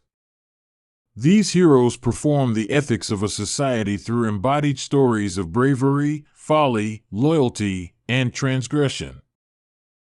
The notion of the otherworld permeates Celtic myth in a way that makes the boundary between life and death porous. This is not simply an afterlife, it is a parallel reality with its own seasons and rules, accessible in misty places or at certain times. A hero might stray into a fairy mound and return changed, or find that 3 days in the otherworld equal 300 in the human world. These tales explore desire and loss, testing human courage and curiosity at the edge of what can be known. Seasons and festival cycles structure much of the mythic calendar, and they remind us that ritual was never only about belief but about survival. Samhain, the threshold of winter, is a time when doors thin and old things become plausible again. It is a night when the living might meet the dead and the future might be glimpsed. Imbolc announces the stirrings of the first lambs and is associated with renewal. Beltane and Lugnasad mark peaks of fertility and harvest. These festivals keep myth alive in communal practice, turning abstract stories into annual rhythms people inhabit. Stories of sovereignty and kingship recur in ways that place gender and land at the center of political imagination. In some tales, a kingship is legitimized through erotic or ceremonial union with a sovereignty goddess, who both grants authority and judges the ruler's fitness. This is not merely sexual imagery, it is a metaphor for reciprocal obligation between leader and land. When kings fail their oaths, the land itself rebels, crops fail and balance is lost, and myths become moral instruments that instruct rulers in stewardship. Women in Celtic myth often hold surprising power. Goddesses and mortal women can be advisors, warriors, and sources of prophecy, acting with agency that defies later stereotypes. Figures like Bridget, a goddess of hearth, healing, and poetry, possess a complexity that allowed her to transition smoothly into Christian contexts. The ambivalence around female power, nurturing and dangerous, wise and wild, gives these characters a dynamic force that resonates through centuries. Animals and metamorphosis populate these tales with a kind of logic that feels natural to a people attuned to the living landscape. Hounds, horses, swans, and cranes are not merely companions, they are symbols, omen-bearers, and sometimes transformed humans. Transformation stories probe identity. When a woman becomes a swan or a man becomes a hound, what remains of human will and what is taken by the shape? These shifts speak to concerns about selfhood and belonging in a world where borders are often ambiguous. The sea, in particular, figures as both barrier and gatekeeper. Manannán mac Lir, a sea god, governs tides and passage, ferrying souls and sometimes aiding heroes. Travelers who cross his waters enter a different moral economy. The sea takes and gives with impartial rhythm, and its moods mirror the unpredictability of fate. Islands become thresholds where the familiar yields to revelation, and seafaring tales always carry the possibility of encountering otherworldly rule. Oral tradition preserved not just heroic epics, but also legal lore, genealogies, and gnomic wisdom. The poets, sometimes called fili, memorized vast stretches of material, trained in schools that emphasized form and discipline. Their techniques, repetition, formula, pattern, enabled stories to survive long journeys and generations. When writing finally arrived, those forms left traces in the manuscripts, where rhythmic structures and mnemonic devices point back to an older performance culture.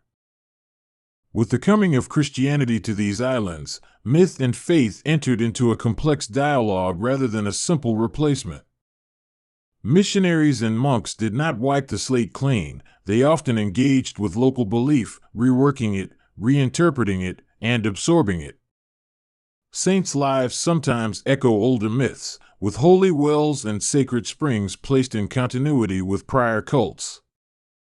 Christianization was a process of negotiation, translation, and sometimes strategic conversion of symbols. Patrick, the figure most associated with the conversion of Ireland, is a good example of this blending.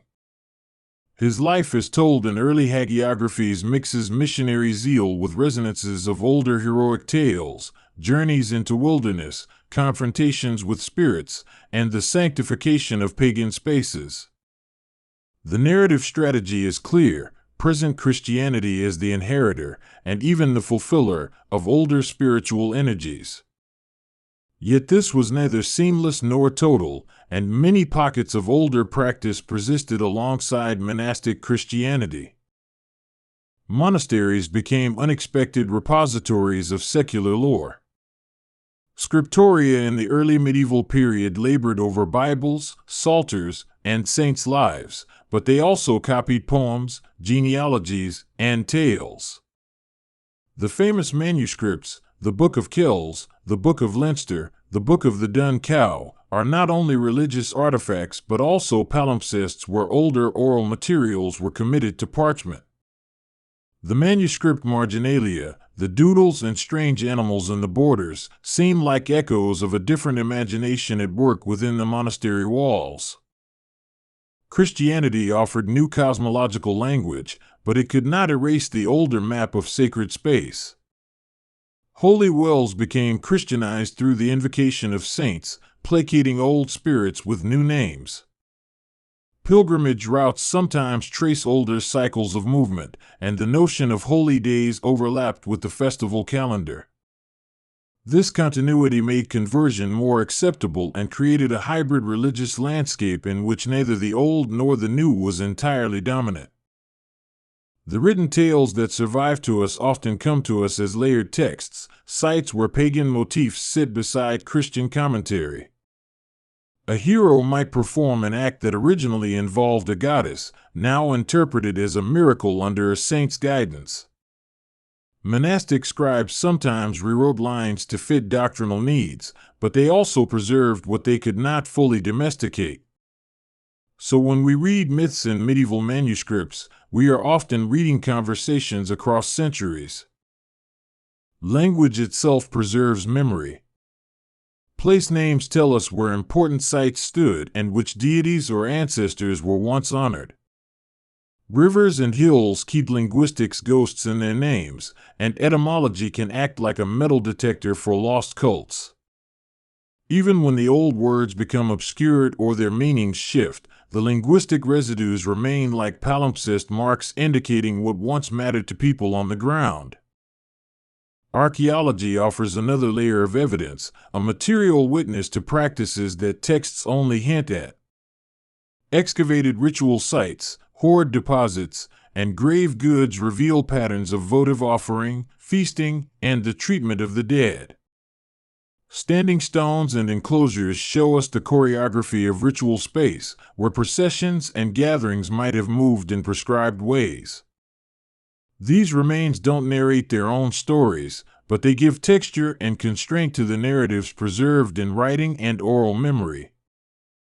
The hero Cuchulain's death, for example, is a spectacle that binds personal fate to social collapse. His fall, often depicted with supernatural elements, signals not just the end of a warrior but the fragility of a system reliant on singular martial excellence. These myths are, in part, social drama. They imagine the consequences when honor and law collide, when rage overrides covenant, and when the rules that govern a community are tested by individual action. The Tame Bois-Quange, the cattle raid that serves as a spine of Ulster myth, reads at times like a war epic and at others like a moral treatise. It tells of desire for a prized bull, the escalation of raid and counter-raid, and the costs of war measured in bodies and broken honor.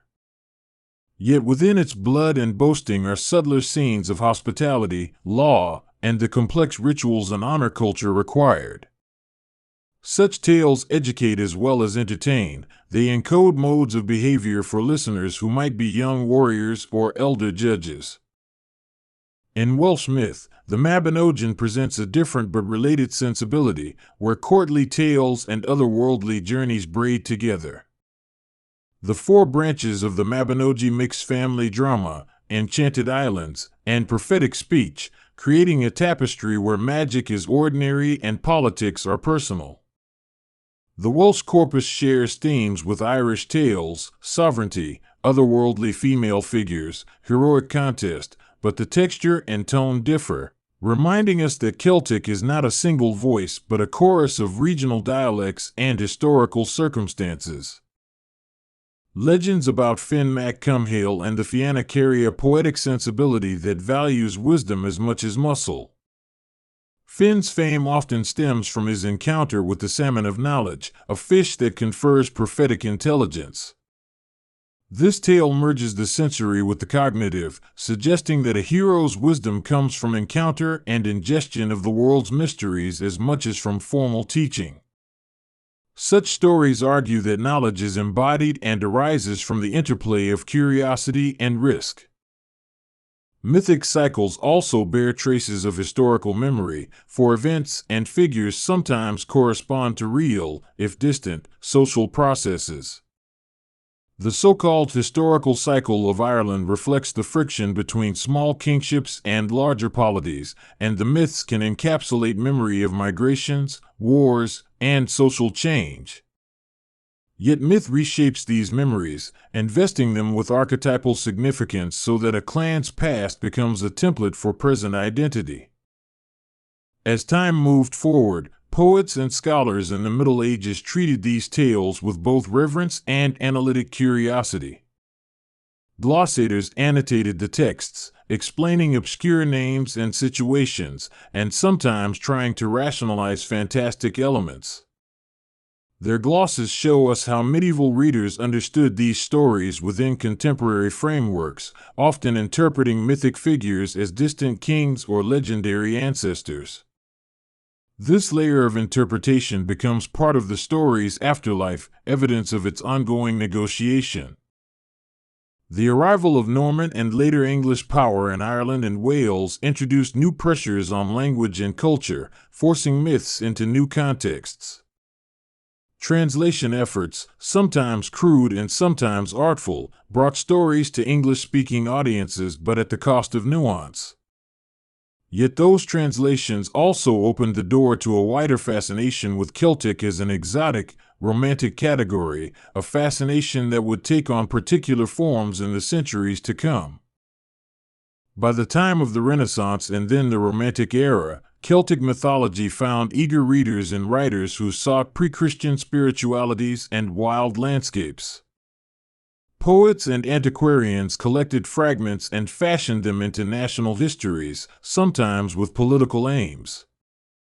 The Romantic imagination loved the wild, melancholic hero and the haunted landscape, and that hunger shaped the reception of myth as much as the myths themselves shaped literary output. This Victorian and post-Victorian reinvention is a double-edged sword.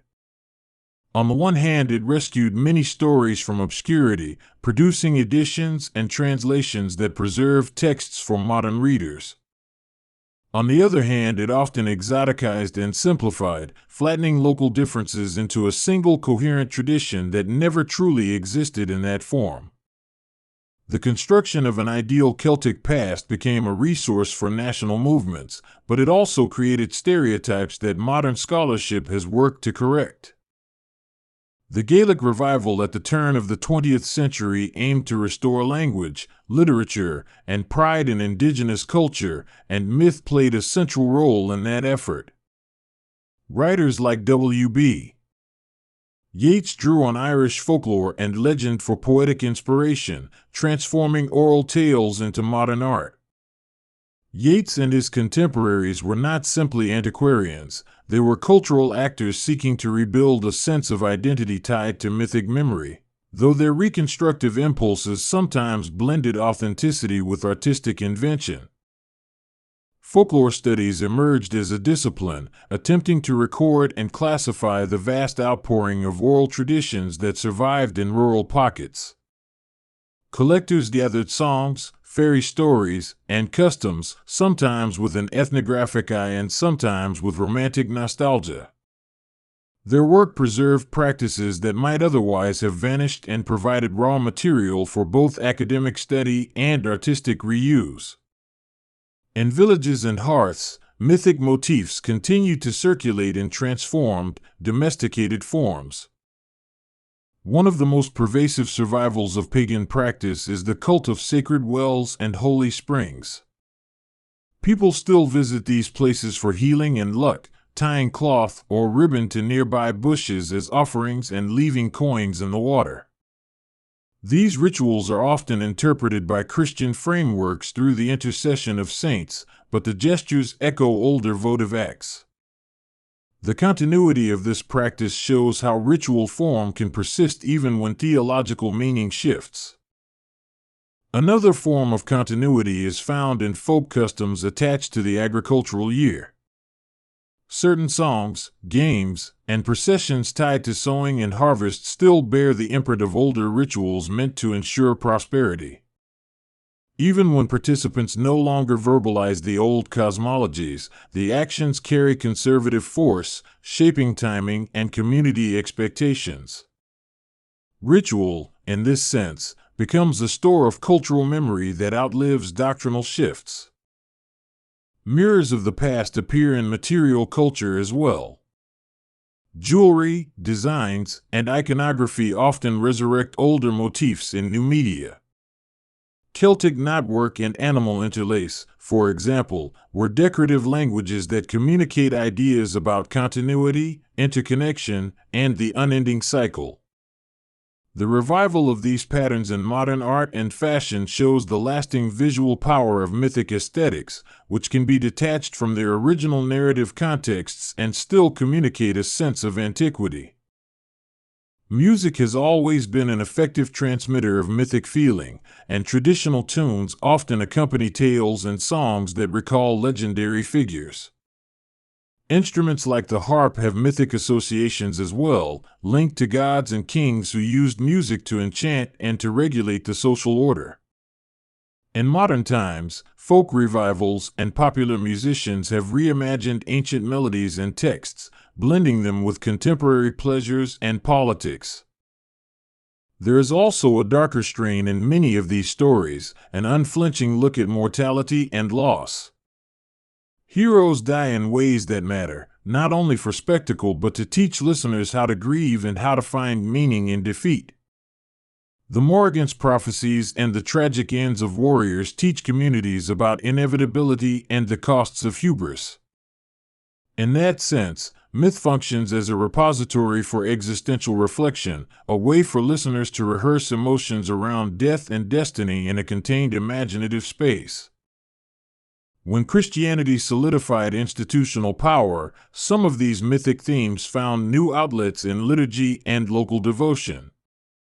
Saints adopted attributes formerly associated with deities. Saints' days replaced festival days but retained seasonal timing. This syncretism allowed communities to maintain continuity of practice while adopting new theological language, creating a hybrid culture both locally coherent and religiously orthodox. The medieval Irish law tracts and poetic texts sometimes used myth as allegory, extracting moral and legal lessons from legendary episodes. Judges and poets could point to tales as precedent, as rhetorical tools to settle disputes or to instruct the young. Myth thus functions as law's cousin, a narrative law that instructs and shapes social expectations in ways that written codes alone cannot accomplish. One of the more intriguing aspects of the transition from pagan to Christian is the role of conversion by example rather than coercion. Missionaries often chose to engage with local leaders, converting chieftains whose changing allegiance then shaped the practices of their followers. Conversion could be brokered in halls and through oaths, rather than only on cathedral steps. This political dimension of religious change shows how belief is often woven into power structures and social networks. The language of miracles and saints' lives sometimes mirrors the older language of enchantment, and readers sensibly translate one idiom into the other. A miraculous healing at a well might be described with the rhetoric of sanctity yet feel, to locals, like a continuation of ancestral practices. These translations of meaning create a palimpsest where sacredness is portable across theological divides, reinscribed in the idiom of prevailing authority. A fascinating area is the way mythic motifs traveled and transformed across regions. Characters and episodes circulate between Ireland, Wales, and parts of Scotland, changing accents and details but preserving core patterns. This cross-fertilization suggests a cultural exchange that transcends political boundaries and points to shared cognitive frameworks. Stories migrate like plants, adapting to new soil while keeping genetic markers that reveal their origin. The medieval monastic tradition also nurtured a scholarly curiosity about origins, and some writers attempted genealogies that traced peoples back to legendary ancestors. These origin tales mix fact and fiction, serving purposes of legitimacy and identity. While they are not reliable history in the modern sense, they are invaluable for understanding how communities imagine themselves and their place in time.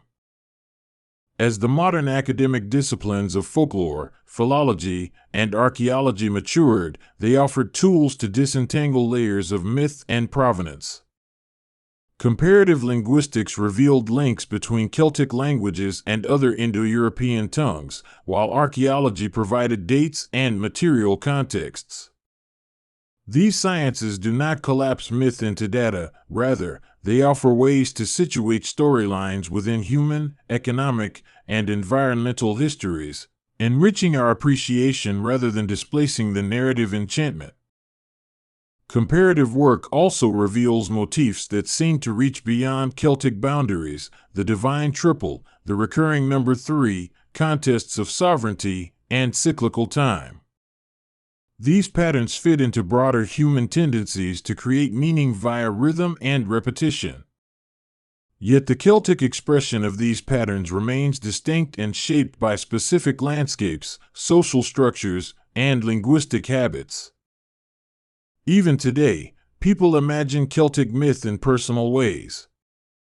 Modern pagan and neo-pagan communities, for example, often turn to these old stories for spiritual inspiration, reworking rituals and symbols for contemporary contexts. This revival is not a mere imitation of the past, it is an act of creative appropriation, a living tradition that takes motifs and reshapes them for modern ethical and spiritual needs. The result is a diverse, sometimes contentious, landscape of practices that both honor and reinterpret the past. Popular culture has drawn heavily on Celtic myth, sometimes with fidelity and sometimes with imaginative license. Fantasy novels, films, and games borrow characters and settings, amplifying the romantic and the magical. While this can lead to caricature, it also spreads awareness and invites new audiences into the deep well of these stories. The creative process is ongoing, and the myths remain generous enough to sustain varied reinterpretations. The visual arts have likewise found in Celtic motifs a resource for symbolic depth. Painters and sculptors use knotwork and zoomorphic designs to evoke continuity and mystery, and public monuments often invoke mythic figures to gesture towards shared identity. In doing so, artists negotiate a balance between ancient reference and modern meaning, choosing what to keep and what to transform. Museums and cultural centers now curate narratives about Celtic mythology, but curation is a form of storytelling itself. Exhibits select artifacts, contextualize them, and tell visitors a particular version of history. This curatorial work can illuminate connections between past and present, but it can also flatten the complexity into digestible themes. The ethical challenge for museums is to present richness without oversimplifying, to respect local voices and acknowledge the manifold meanings artifacts have held. When scholars translate medieval texts, they make decisions that shape modern understanding. A translator's word choices can emphasize heroism, tragedy, or the domestic, and those emphases influence how new readers receive the stories. Good translation balances fidelity to the medieval source with liveliness for contemporary ears, striving to transmit not only plot but effect. In an audiobook context, this is especially important. Tone and rhythm carry meaning as much as lexical choice. As you listen, you might notice a recurrent rhythm in these myths, a pattern of test, reward, betrayal, and transformation. These cycles are not only dramatics, they model the psychological processes of a culture learning to cope with uncertainty. Heroes test limits, communities negotiate contracts, and the environment asserts its demands. Story thus becomes rehearsal for living in a world where outcomes are never guaranteed. It is worth lingering on the figure of Bridget, whose story epitomizes the blend of divine and domestic power. As goddess and later saint, she governs the hearth, healing, and the poetic word. Her festival at Imbolc bridges the animal and human cycles, marking the first stirrings of life and the promise of returning light. Bridget's continued veneration demonstrates how a figure can move across religious boundaries and remain relevant by flexing interpretive frames. Healing and herbal lore in the Celtic tradition are also deeply rooted in narrative. Plants are named in story, and remedies are often transmitted with a tale about their origin or a ritual for their use. This knowledge is practical and mnemonic. The stories ensure that instructions survive through generations. The combining of narrative and medicine speaks to a worldview where meaning and utility are braided together. The motif of oath and honor in Celtic myth is central to social cohesion. Contracts are sacred, words bind action, and to break an oath is to invite social and often supernatural sanction. Myths frequently dramatize the consequences of oath-breaking, using spectacular scenes to codify the moral economy of a law-centric society. Such tales educate listeners about the seriousness of promises and the networks of trust that hold communities together. Prophecy and poetic speech play a special role, too, because the poet often acts as social conscience. Seers and bards can be cruelly truthful, exposing kings' failings or predicting calamity with a kind of sanctioned bluntness. In a society where face and reputation have tangible consequences, the poet's voice is a power that balances physical force. This concept of speech as a potent instrument underscores the respect accorded to language itself. We should also consider the psychological texture of myth. Stories help communities contain anxieties about scarcity, violence, and mortality by giving them shape and terms. Through repeated telling, terror becomes communicable, manageable, even instructive. The act of listening to myth is thus therapeutic. It provides models for condensing emotion into narrative, enabling communities to survive by narrating their fears. At the same time, myth fosters creativity by providing motifs that artists and thinkers can rework.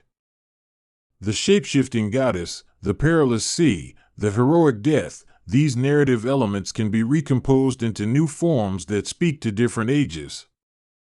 The capacity of myth to renew itself depends on its ability to be both specific and archetypal, grounded in local detail yet open to universal queries about meaning. Modern scholarship continues to refine our understanding of Celtic mythology, challenging older assumptions and making space for local voices.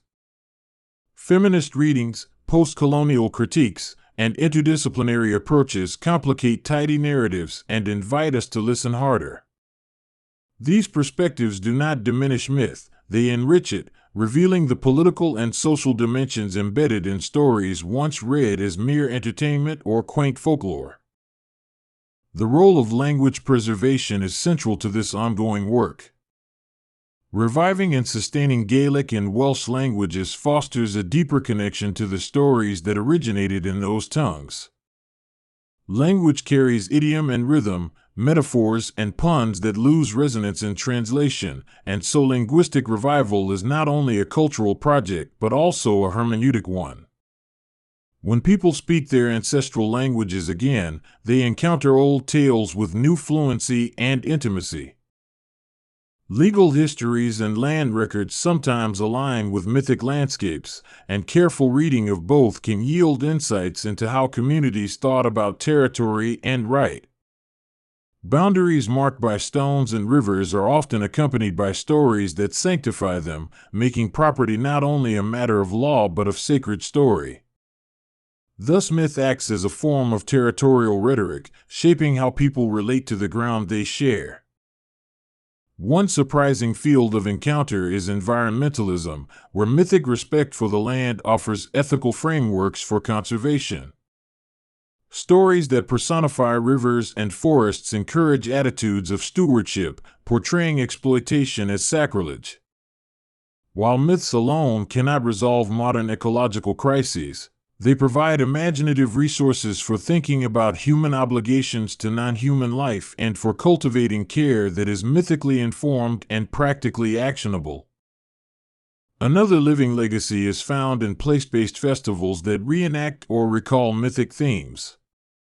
Local fairs, music festivals, and community dramas often incorporate fragments of old tales, reanimating them for tourists and residents alike.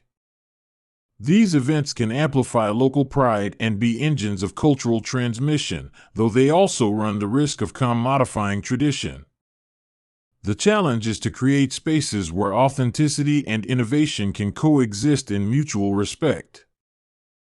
In education, myth offers a way to teach history and ethics without losing the power of narrative. Schools that incorporate regional stories into curriculum help students connect to place, language, and moral imagination. Story-based learning is not merely nostalgic, it engages memory differently than dry facts and can foster a sense of rootedness that standard pedagogy sometimes misses. The visual footprint of myth endures in the landscape itself. Place names, stone circles, and ruined fortresses attract not only tourists but also local rituals and private pilgrimages. People touch stones, leave tokens, or tell tales to their children in these places, continuing the oral chain. Landscape thus acts as both stage and actor in the ongoing drama of myth, a living archive that participates in memory. In everyday life, mythic traces appear in idioms and metaphors that survive in speech.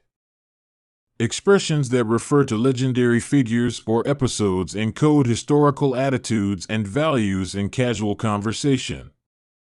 These linguistic fossils are subtle reminders that the past is never entirely past, that it lives in the language we use to describe ourselves and our interlocutors.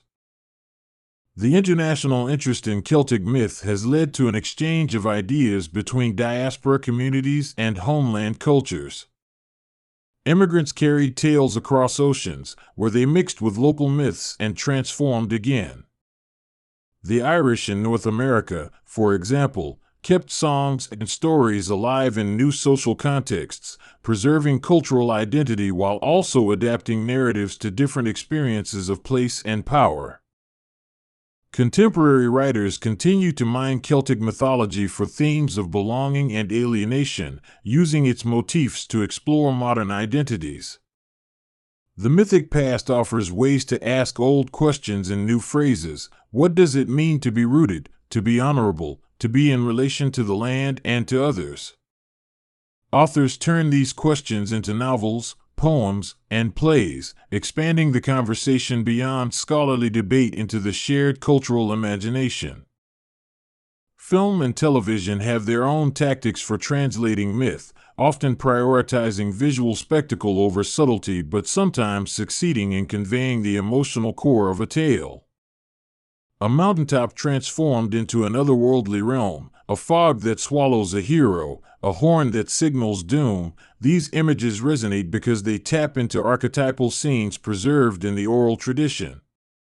When adaptation works well, it can reawaken interest in the original materials and encourage deeper exploration. Musicians working with heritage material face choices about authenticity and creativity. Some aim to recreate historical sounds based on surviving instruments and techniques, while others fuse traditional modes with contemporary genres. Both approaches have merit. One honors historical fidelity while the other keeps the music alive by making it speak to contemporary ears. In both cases, the goal is to maintain a living relationship with past forms rather than to entomb them. In the end, the legacy of Celtic mythology is not a neat archive sealed behind glass, but a living network of stories, places, practices, and images that continue to evolve. The myths have been pagan roots and Christian echoes, legal precedent and poetic license, rural custom and urban revival. They survive because they answer lasting questions about how to live together, how to face death, and how to find meaning in the face of nature's indifference. So when you pass a standing stone or hear a harp tune on a cool evening, you are touching a strand of that long conversation. The stories will not tell you one truth. They invite you to converse, to ask, imagine, protest, and remember. In that ongoing exchange between past and present, Celtic mythology remains exuberantly alive, providing both comfort and challenge to those willing to listen. There is no tidy endpoint to this exploration, because myth resists completion. Each telling renews the narrative, adding a layer of understanding and a touch of personal insight.